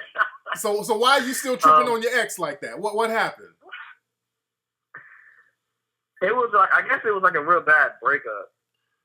Why did she break up with you? Because obviously she dumped you. Did she dump you for another dude? No, it wasn't like that. Well, what was it like? Why she dump you? Well, I found out from her family she was lying. About a dude? And nah, just about her life and shit. Like what? What about like her life? Little stupid shit. Like what? Huh? Like what was she lying about? I gotta hit this nigga with some Keith Sweat. Now what was she lying about? She was lying about like she would lie and say she had friends, she was going out with people, she was doing this, doing that. Pretty much she had like an alternative life. And I finally came to her sister, was like, yo, like, what about this? What about that? Wait. Okay. That's not true. Okay, alternative life. Was she selling her ass? What was she doing? Nah, she was just like, I guess she was, since she didn't have any, like, people to talk. I was the only person, like, in her life that actually talked to, hung out with. So I guess she would just lie and say that she had other friends. She was, hanging out with people. That ain't making no sense, man. That ain't making no sense. Huh? I mean, that's not really making no sense. You're saying she had an alternative life. Like what? Like, what was she doing? You dig? What was she doing? No. Not like doing something, but she was just lying to me and then lying to her family. About what? About having, like, friends, and then she would say, I was hanging out with this person, I have this friend, I have that friend, and I come to her sister, and she was like, that's not true, she doesn't have any friends. Dude, your story, I don't get it. It's all over the place, man. I don't get it. I'm trying to get the gist of it, and you're talking in code. Like, she dumped you because I don't, it. Okay, so pretty much, she was lying to her family about us, right? Okay. And on top of that, she was lying about other stupid stuff. So that's when I finally came to her sister, and she's like, that's not true, that's not true. And then finally I told her we were dating, and she was just like, oh, that's cool. Why would she lie? Why didn't you just tell me? So finally, when I got to her, she got mad, and she just like broke it off. Oh, okay. So because I told her family. Oh, okay. There you go. So that's why I was like, she's living an alternative life. Okay. She was lying to me and lying to her family. Okay, nigga, you get over that ass, dude. It's time to get over this chick, because I mean, you can't even articulate the shit.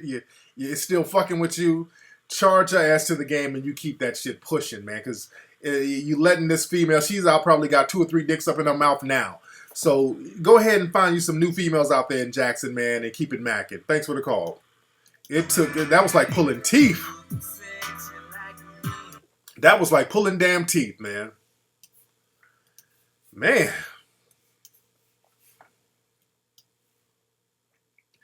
This dude could not articulate it for nothing. Man, she probably broke up with this nigga because he was so long-winded.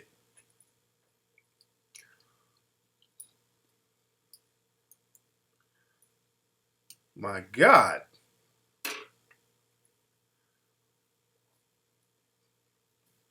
Who is this, Louise?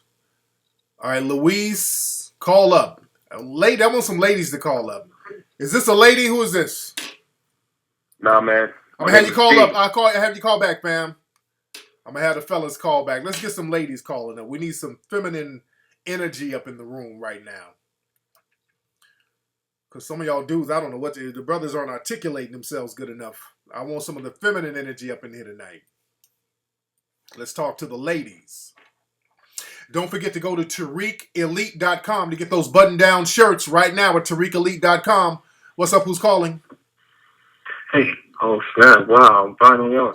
How's it going, Tariq? What's going on? I wanted some ladies to call up, but I'll have you talk. What's your name, man? Oh, this is famous term. What's going on? Wait, what's your name, brother? What the fuck is your name again, brother? You mumbling sound like you laying on your side, nigga, with your leg cocked up. Kevin. My name is Kevin. 7? Yeah, I'm calling because I wanted to get your info on the whole reparations. Like, whenever I see like the Caribbean folks, like they're talking about getting their reparations, and my question to you is like, when are black folks gonna start thinking about that? Well, black people got to do 2 things. Number one, we got to first create an economic base so we can at least have a power structure. Because I talked about reparations, I did a whole show about that, and that's something we have to go for. But what we have to do, I like to use the Japanese model. When you get your reparations, you got to go in there from a position of strength. So you always got to have this backup plan. So if you go in there and say, hey, if you don't give us reparations, we're going to call you names. No, you got to go in there with some economic power. So they say, it takes money to make money. So we got to get an economic base. And then if we get an economic base, we can go in there and make demands about reparations, and we can definitely get it. So we got to start from the grassroots level, and we got to get up there, and we got to stop being afraid and start working and build up an economic base. That's just, there's no way around that. Yeah. I have one more important question. My last question is, will you open like a phone line later on in the future where like everybody can like chop up game with you? Like in my church, they have like a prayer line phone that like has like a variety of like up to like 500 people online, and everybody, like a preacher has a topic, and then he talks about the topic, and then everybody can converse and like give their own perspective and like feedback and everything. I might do something like that. Have a line, have a phone line. Yeah, so if you think about, I just wanted to put that suggestion out there. No doubt. I'm sorry if I was mumbling in the beginning, because I was kind of like, down that I actually got the chance to talk to you again. But yeah. There you go. Sound like you're eating a fucking honey bun in the middle of the night. It's too late to be eating all that shit. Carbs will fuck you up. No, not even. All right, man. But thanks for the call, man. Right. Yes, indeed. That's a good idea. I might put that together. Put together a phone line where, like a player's phone line, we could chop it up and get some ladies on there too. almost like the party lines back in the day. But I might have to put something like that together and all that good stuff. Let's get some ladies calling up. Speaking of ladies, what's up? Who's calling? I have one important question. My last question. Hello. Like online, Hello. This nigga right here. Hello. Hey, Tariq. Hey, who is this? Louise. This Louise from last week? Yes, sir. Oh, what's going on, Miss Louise? How are you?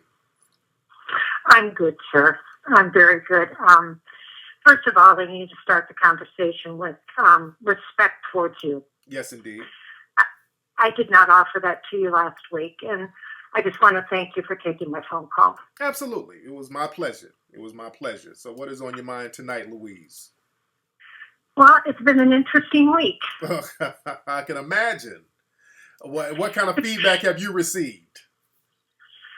A lot of feedback. Negative. All negative. No. All negative.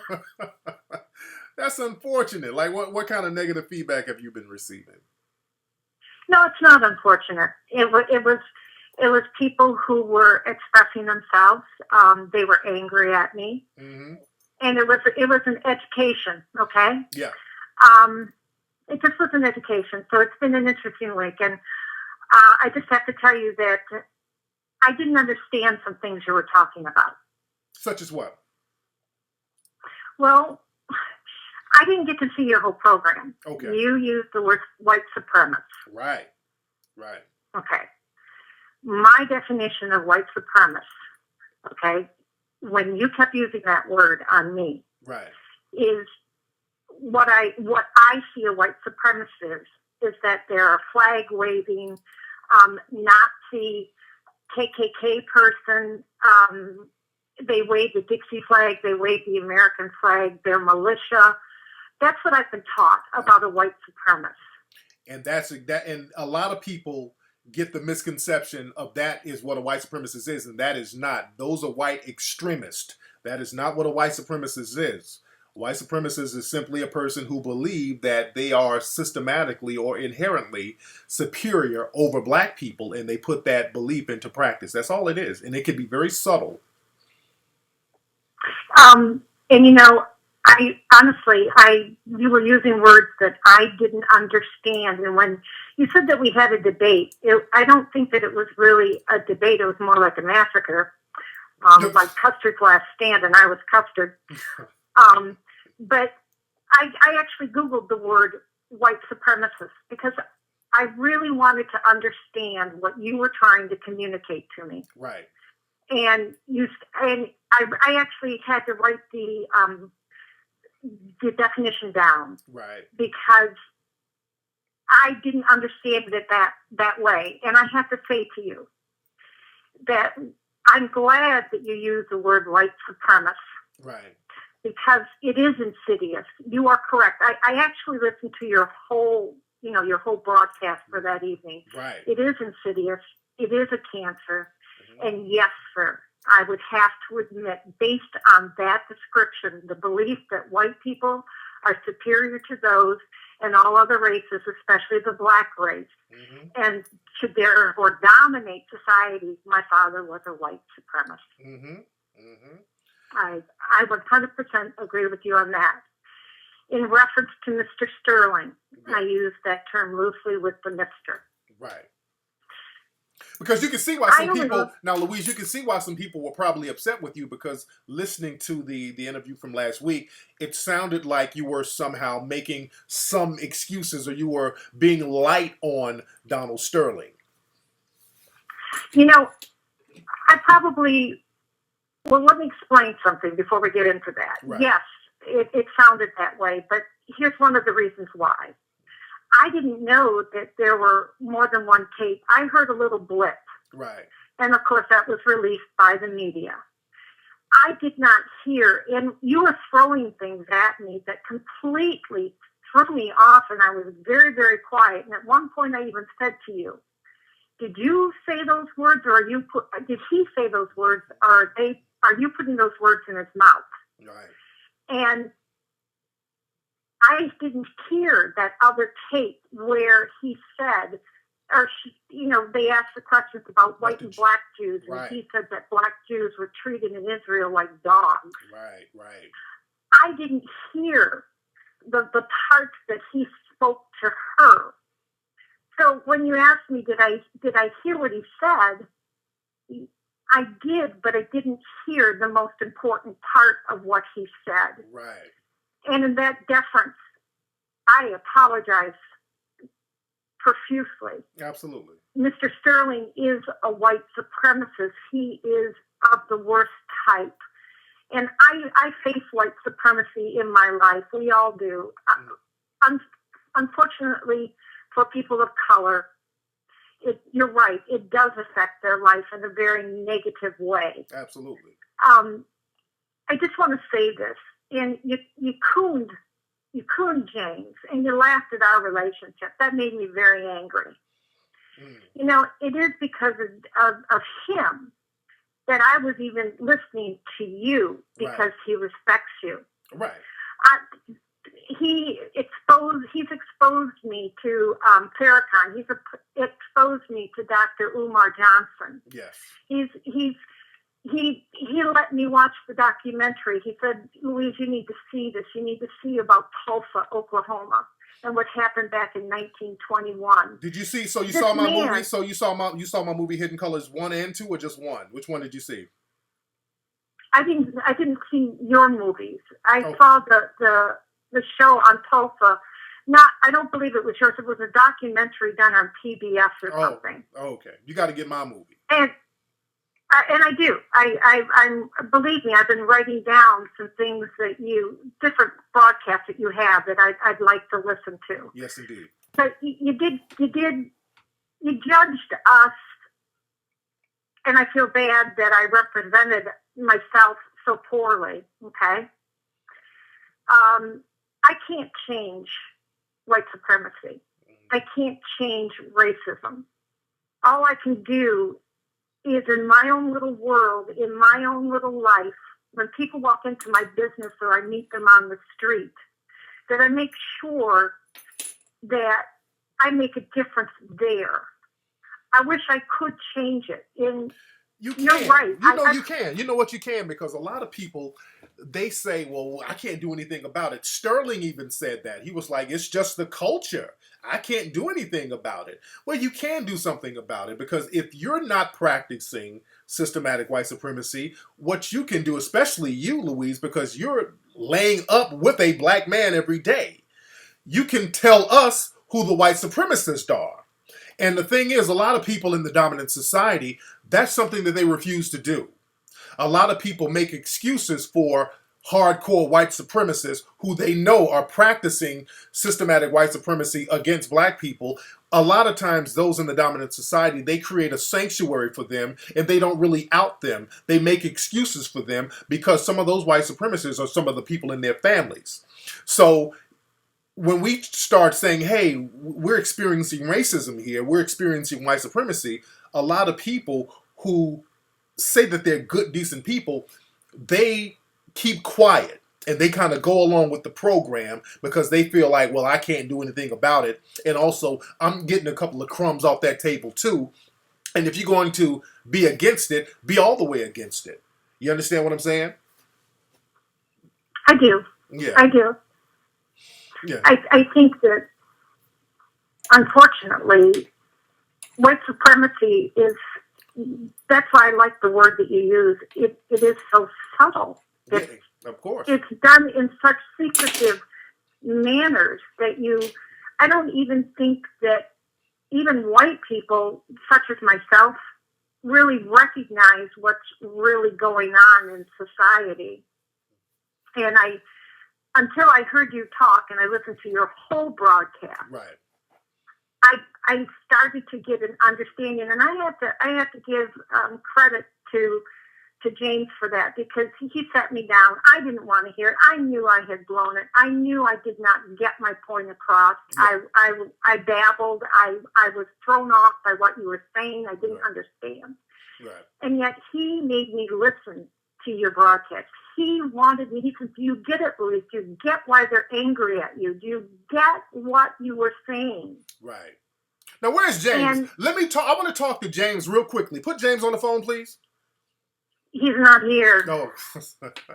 Where the hell I'm is James? sorry. Where is James this time of night? What is James doing? James probably he's probably somewhere with another white woman. Tell James to bring his ass home. And if that be the case, so be it. What can I say? But I feel you. You know, I feel you. I feel you. I feel. I just. Go ahead. Again, like I was saying, again, you just have to let us know who the white supremacists are. You have to keep us informed if you're going to be against it.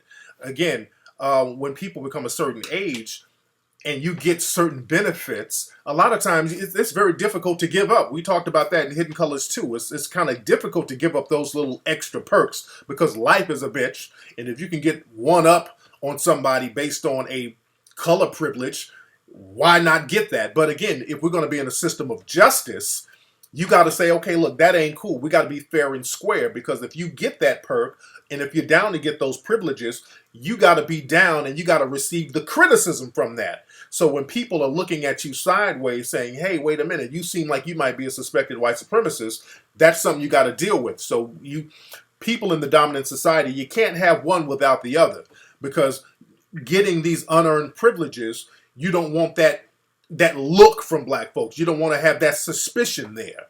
That's why there's so much fear, this whole black boogeyman fear that comes from the dominant society. That fear is a projection, because people in the dominant society, they know that they have given black people an unfair shake. So that creates a lot of paranoia within the dominant society. So in order to remove that paranoia, you have to be fair. And the dominant society has to start being fair and just. If they're not going to be fair and just, you're going to have to go ahead and be suspicious, because we're going to have to look at you with suspicion. That makes sense? It does make sense. Yes, it does make sense. It's just, but it's just like when he took me back and showed me, because you had brought up the situation about the case where Mr. Sterling, was discriminating about housing and what he was saying about black people. Right. That they were vermin and that they smelled. Yeah. And he educated me and took me back to that. And then he took me back to 2011, where he was taking women into the locker room where men were showering. Yeah. And making statements, and the black men were complaining, and no one did anything. No one stopped him.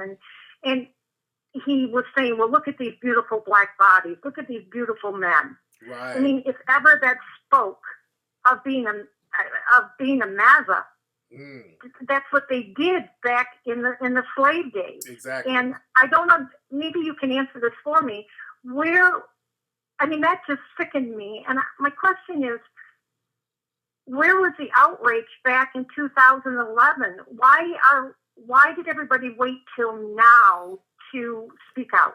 No, well, the thing is, people have been complaining about this guy for years. There have been articles about this guy, and shout out to a brother named Bomani Jones. He did an article about him years ago. So people have been documenting Sterling's racism since the early 80s. And the system has been protecting this guy. And it just got to a point now where people within those elite circles, they said, you know what, fuck it. We can't defend this guy anymore. He's a loose cannon. We're just going to give him to the wolves. And that's what it appears to have happened. They just kind of threw him to the wolves because he's making the block hot. We can't keep dealing with lawsuits coming from this guy because, again, the housing discrimination law, he had to pay that out. A big payout for discriminating against people. So this man's racism has been very well documented, and it just reached a pinnacle recently. So it's not like somebody was just digging something up on this guy just to be doing it. He has a track record of being this type of person. So his time, he lucked out, and that's all that happened. But anyway, Louise, let me get some other calls here. But I thank you for calling, Louise. Thank you so much, and I appreciate you being very honest and forthright. That's cool in the gang. And shout out to James. As a matter of fact, James might be at the club, and I got some footage from the club. Is this James tonight right here?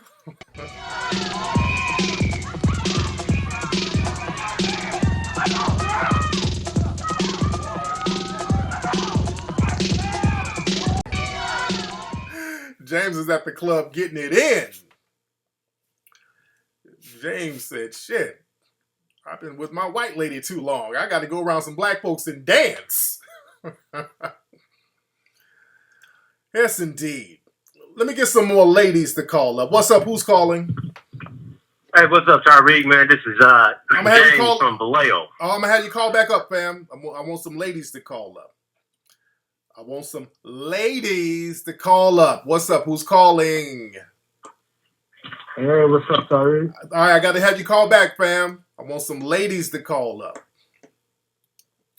I want some ladies to call up. We're in here heavy. Don't forget to go to TariqElite.com, TariqElite.com, and get some of those button-down shirts. What the hell? Really getting it in. Hey, man, what's up? Who's this? This is Al from Brooklyn. What's up, man? I'm going to have you call back in a minute. My nigga's shit sound like a crime scene. What's up? Who's calling? We're in here heavy. Don't Hello? forget to go to TariqElite.com. Hello? Okay, come on now. Y'all fucking up the flow now. I want the ladies to call up. What's up? Who's calling? Hello?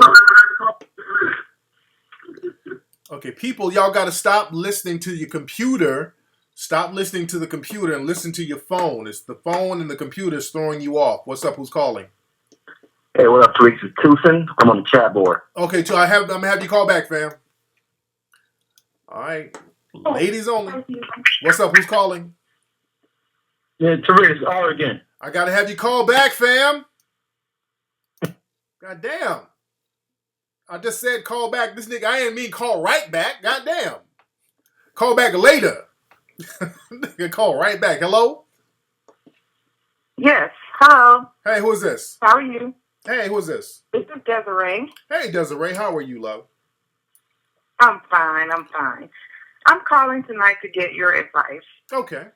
On relationships. I'm a 40-year-old black female who has not been successful with finding a soulmate. Okay. And I'm sure you're going to have a lot of opinions about it, but I'm open to hear what you have to say. I've dated not much, but enough. And I've gone through the cheaters, the liars, the men who want to be taken care of, etc. The last relationship I had, I thought was a great guy. And we're still friends now. But his family, during the process of us dating, his family introduced him to another female that was a friend of the family. And she is a doctor and she makes a lot of money. So he stopped dating me. And, I can tell you that I make a little over $50,000 a year, but she's six figures. So he stopped dating me and started dating her, but we still talk to each other every day. And it's like he's not getting the emotional needs met. But the financial side, I guess nowadays men want women that have a lot of money. I don't know. Okay, this nigga did that just because she's making a little more money. It ain't really about the money. It ain't about that at all. Okay. It ain't about the money. Now, let's get back into your background. Now, you say you're 40, so I'm assuming that means 48, 49, some shit like that. When was the last... 40, exactly. Please. When was the last time you were in a long-term relationship, Desiree? About 3 years ago. How long were you in a relationship? 7 years. Oh, okay. 7 years. Well, y'all weren't married? No. Okay. He wanted to get married, but to be honest, I thought that I could do better because he didn't really have goals or ambitions. And, and I went to school and then I went to graduate school and he didn't go to school. And to be honest, he liked to smoke weed all day and he had just a very low paying job. But he did love me and he was a good guy, but, he didn't meet the needs that I thought that I needed. So I broke the relationship. How much younger was he than you? How much younger was he? He was 4 years younger than me. Okay. I can tell. You dating these dudes that are younger than you. Even this guy who jumped to that doctor lady, how old is he? He's a lot younger than me. Exactly. I was 38 when we met and he was 27. Man, dude. Stop dating these. You're 40 years old. What city are you in, sweetie? I'm sorry, say it again. What city are you in, Desiree? Oh, I'm in Baton Rouge. Oh, okay. Now, did you grew up? Were you like when you were? Do you have sisters and like brothers and siblings and all that? I only have one older brother. Oh, okay. Well, did you have to grow up fast when you were a teenager? What made you grow up fast? Something made you grow up fast where you didn't get to really live out your youth like you should have. Because every time I see women when they date younger and they're like 40 something, they're still dating niggas in their 20s and early 30s. Usually they're trying to compensate for a youth that was missed. What happened when you were young? Were you in a long-term relationship at a young age, or were you doing some real responsible shit when you're supposed to be partying and kicking it? What happened? Yeah, I think I have separation anxiety. So whenever I'm in a relationship, it's always long. Even when it's not right, I still try to make it work. So yeah, fresh out of high school, I dated a guy for about, 8 or 9 years. And then after that, another guy for 7 years. So, I didn't do the partying and dating a lot. Exactly. No, I didn't do that. Yeah, and you're trying and to then there's the cliche of the single, I hear it all the time about not growing up with a father in their home, So, yeah. But you're trying to live that. You're trying to live that real young lifestyle that you didn't get to live when you were in your 20s. And you're dating the guys you wanted to date when you were in your 20s, but you didn't get a chance to because you were already stuck in this relationship. So what you're going to have to do, you're 40-something right now, and you're going to have to charge that shit to the game. Don't try to relive it because, again, you're trying to put a circle in a square peg, and it's just not going to work. Dating these dudes like that, they're just not on the same page you're on. You're a grown woman. You got responsibilities. If you were in your 20s and you were dating these little dusty niggas who worked at Popeye's Chicken and all that, that would be cool if you were 20-something. You're a 40-something-year-old woman. Yeah, I know you probably got insurance. You got fucking house note, car note. You got real shit popping. So just a nigga smoking weed and dicking you down every blue moon, that ain't the business no more at no 40 years old. You need you an older, established dude to say, fuck it. My childhood is what it is. I'm here. It's made me the person I am. Get you an older gentleman, motherfucker who sells car insurance somewhere, who works at a car lot. Dude who has it together, a brother who's established, and get you a real meaningful relationship going on. You feel me? That sounds good. It's time to do that. You're a grown woman now. It's time to start dating like a grown-ass woman. These dusty niggas are going to really run your energy level down. They're going to fuck the shit out of you, run your credit up. They're going to have you spending money that you don't have. I'm telling you what I know, because if you ran into me in my 20s, that's what I would do. I'm telling you what I know. There was some 39-year-old women used to step to me all the time trying to relive their youth. I'm like, I'm about to make you relive it. You're going to break bread and let's get busy. You dig? Because I ain't trying I'm not trying to settle down. And if I'm fucking with a woman who's 15 years older than me, you're going to have to compensate. Why am I fucking with you and not fucking with one of these 21-year-old women who are my age? So you're going to have to break bread. So you're going to run into some dudes like that. And I'm telling you, I was one. And it's time to really grow up and find you some dudes who has it together. Dudes who are ready to settle down themselves. There's some dudes out there who's ready to settle down with a nice, good Christian woman like yourself. Get one of them brothers and stop fucking around. You feel me? Okay. And what's your advice as far as where to meet someone like that? Oh, man. You can meet these brothers at the happy hours and the upscale spots. Go to the business district where you live. At noon, you see brothers like that. Go to community meetings. Go to fundraisers out there. I don't know too much about Baton Rouge. I don't know too much about it. Also, the church too. You got a lot of those older players up in church you can holler at. So there's a lot of community stuff, fundraisers, things of that nature. And also online too. Don't sleep on the online hookups. Definitely online too. Get your little Match.com page or Plenty of Fish. Watch out for the dick pics. And find you a dude who has it together. You feel me? I do. Thank you. That's some good advice. Thank you, love. You have a good one. Yes, indeed. Desiree sounds like a good sister. She has a good head on her shoulders. I see sisters like that all the time. I see sisters like that all the time. You know, they got in them long relationships. They didn't get to live that youth out, and then they want to pick up where they left off in their 20s. And that ain't gonna work, man. Dating these dusty ass niggas and you 40-something years old. A nigga sitting up in your house with a goddamn do-rag on, listening to damn Chris Brown. Come on, you a grown-ass woman. Go to concerts. Yeah, go to a Charlie Wilson concert. You'll meet a lot of older gentlemen up there who got it together. The Bayou Classic, yeah. She does sound cool. She sounds like a sweetheart. Yeah, she does sound like a sweetheart. Go to the Riverboat Casino, all that shit. BW say you ain't sent a pic in about 5 years, a dick pic? Hilarious.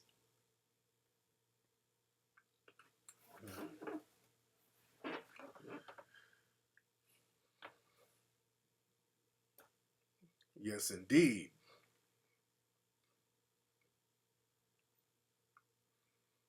she gonna meet an old guy named Caesar who's gonna break in her kidneys. Hilarious. Let me get one more call. Let's see what we got. Hello, who's calling? Hi, Tariq. This is Ashley from Atlanta. Hey, Ashley from Atlanta. How are you, love?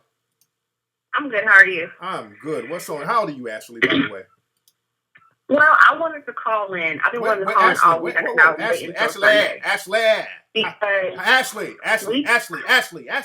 Slow down, baby. Goddamn. How old are you, Ashley? How old are you? God damn. I'm on fire. I'm about to sit down. I see. Shit. Now, how old are you, Ashley? I'm 27. Oh, okay. You sound like a very aggressive stripper. Like, look, nigga, get this lap dance, nigga. I need $20. I need $20, nigga. If I give you another lap dance, that's gonna be 40. If I give you and your friend, that's gonna be 60. You be negotiating with niggas. Damn. So what's up, Ashley? So what's that? Now, what's your question? Okay. Well, it's not really a question. It's really something I experienced this week. Okay. So I know we talk about bed witches and we talk about how they try to keep us down all the time, right? Yes. But it's a whole nother level when you experience it yourself. Yes, right? it is. Yeah. So I've been at my company for a little over 7 years. And I just graduated from college and I'm ready to move up. So I applied for a position and it was perfect for me. I met all of the requirements, all of the experience, everything. Like I knew I had it, right? Yeah. So I get the interview and it's with two sisters. Uh-oh. I'm thinking, oh, I got this, right? Shit. Go ahead. I got this.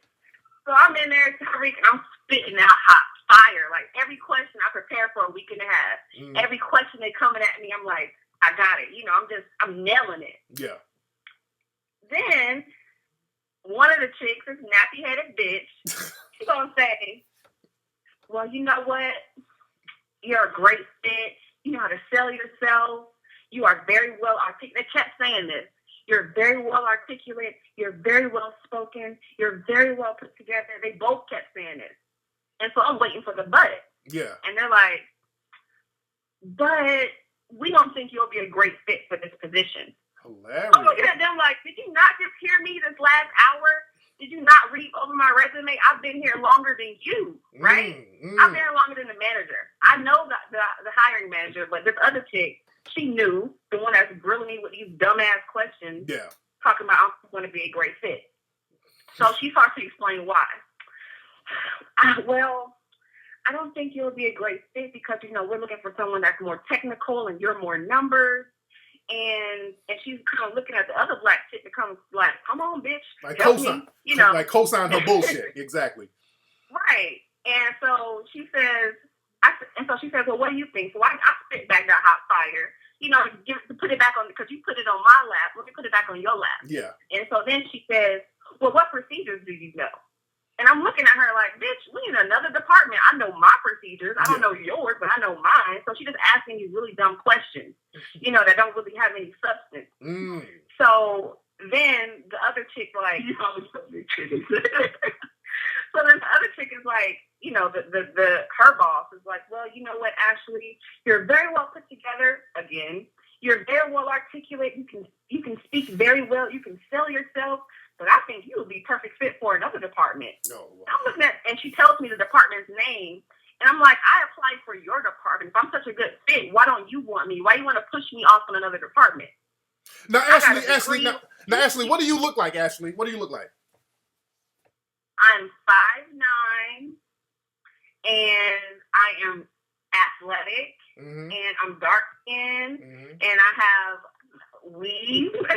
Okay. Weave is okay. And I did see a cop that says he has big titties, and yes, I do have big titties. Okay. them Negro bed wenches saw you, because you just described the exact type of motherfucker that those white bosses like. That you just tall, chocolate, slim, athletic with titties. Dude. They hate on the sister like that, Tariq? Man.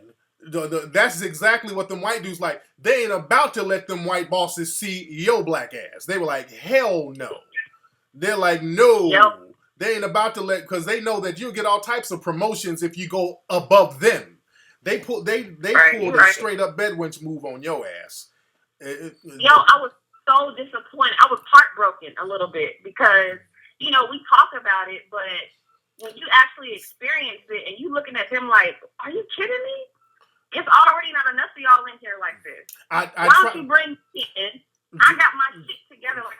There's not a lot of us that have our shit together. I tell people the Negro bedwench, that whole facade of them black men hating, that's a facade. They don't like black women either. You're more of a threat. They don't give, especially if your shit is together. If you crisp, you got it together, they are going to throw you under the bus anytime they get. I've been trying to tell sisters this forever. Those Negro bedwenches at these jobs are the gatekeepers. They will hold your ass down. They will not let you go high up in these promotions. If you get fired, most likely they didn't told on your ass. There's no camaraderie with them. You're nothing but competition. They want to be the special Negroes at that job. You feel me? Wow, yeah, I feel you. It's heavy. So that's a good thing that you need to start campaigning for another spot where you can really rise and grow and do your thing. And also, because you got a crisp mouthpiece, start thinking in terms of starting your own firm so you can go around all that shit all together. Learn what you need to learn with them and then take that game and start your own shit. I always tell people that. Always. Right. You feel me? You're Who's that dude? Is that your dude in the background? Yeah. What up, Tariq? What's up? Who is this? What's up, player? What's your dude's name? Mark. What's up, Mark? How you doing, fam? What's going on? Man, I gotta get that shirt, man. That shirt is crazy. You got it. Speaking of shirts, you better take off Ashley's shirt and get up in them titties tonight, nigga. That's what you better do. You better get up in that shirt. Yes, indeed.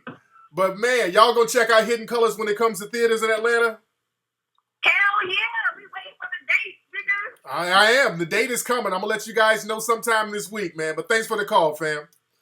I should have asked Ashley to send a picture to see what she looked like. I want to see what they look like, what Ashley looks like. She sounds young.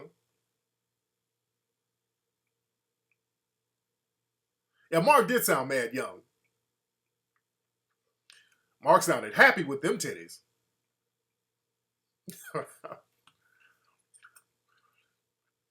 Shit, they weren't about to let Ashley. Let me tell you something.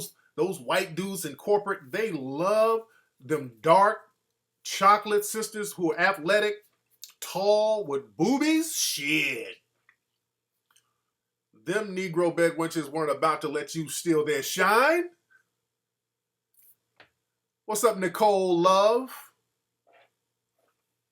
Call up, Nicole Love. What's up? Who's calling? Hey, what's up, Tariq? James calling from Brooklyn. What's up, James? I'm going to have you call back later on, James. We're going to get the ladies to call up. Let's get these women to call up. Don't forget to go to TariqElite.com to get those shirts, fam. Those button-downs. People are loving those button-downs. Yes, indeed. Let's get one more call from the ladies. What's up? Who's calling? Nah, man, it's not a lady. Come on, fam. We got to get the ladies calling. Get out of here, you damn nigga! Ladies only, I told y'all. Ladies, call up 818-850-5404. Ladies, don't try to sneak in, dudes. What's up? Who's calling? Hi, Tariq. This is Mom. This is Lady More Natural. How you doing? What's Can up, you lady? hear me? I can hear you, Lady More Natural. How you doing, love? I'm good. Okay, what's up? You sound like a nigga that just jumped on you. Anybody jump on you? You sounded like you just a victim of domestic abuse. Like a nigga smack you. Like a nigga just hit you in the back of the head for making a chicken pot pie too cold. No, I'm just laying down watching the computer. Just watching you. Oh, okay. You know, it's 11 o'clock here. What time is it? Okay, where you at, Lady Moore? No, I'm in Memphis. Oh, okay. What's going on out there in Memphis? Not much. We chilling. But the same thing happened to me today at work. What happened? So anyway, my manager, she's black. Mm-hmm. So she wrote me up. I've been there 7 months. I've been promoted twice. I've never been wrote up. So 2 white supremacists. That's what I've been calling them all weekend. Yeah. Anyway, they decided to tell her about something that I did. So she decided to write me up. So this morning I get there, I got 2 write-ups. Now I called in yesterday and took my kids to go see the dinosaurs because I was really fed up. Yeah. So anyway, so she wrote me up. So I didn't want to sign. I was like, this some bullshit, this some mess, because I've been here and I ain't been in trouble and y'all move me up and then I get in trouble. That don't even make any sense. Right. So she called her manager in and her manager ripped up. He ripped the write-ups up. If you should have seen that lady's face. Nigga. Oh man, I can imagine. She's gonna be hating. Oh, she's gonna be hating. She moved me. She moved me to another department. Oh, these Negro bedwenches is torture. That's why I love going over their head. You got to go over their heads, man. You got to go over their heads. Yeah. And they hate the fact that you go over their heads. I was like, her manager is cool with me. He's the one that tore up the write-up. He was like, okay, so you don't like this? Okay, so what we're going to do is we're going to tear these up and we're going to give you a coaching or some kind of coaching paper or something. Yeah. But this evening, I guess when he left, she moved me. She moved me out of processing and to shipping. That's hilarious. Man, but keep your head up, Lady Moore. Thank you for the call, babe. Man, I feel your pain. I feel your pain. Let me get a couple more calls. What's up? Who's calling? Hello? This motherfucker right here. All right. Don't forget, man, go to TariqElite.com and get the shirts and the gear. And go to TariqRadio.com to get the new pay-per-view special called Are We in a Post-Racial America? Let me get up out of here. I got some work to do. Some Hidden Colors 3 work. It's been real, family. But go to HiddenColorsFilm.com to get Hidden Colors 1 and 2, ladies and gentlemen. And stay tuned for Tariq Radio so you can chop up game with each other in the chat room. So we're going to keep the music going tonight, so y'all stay tuned.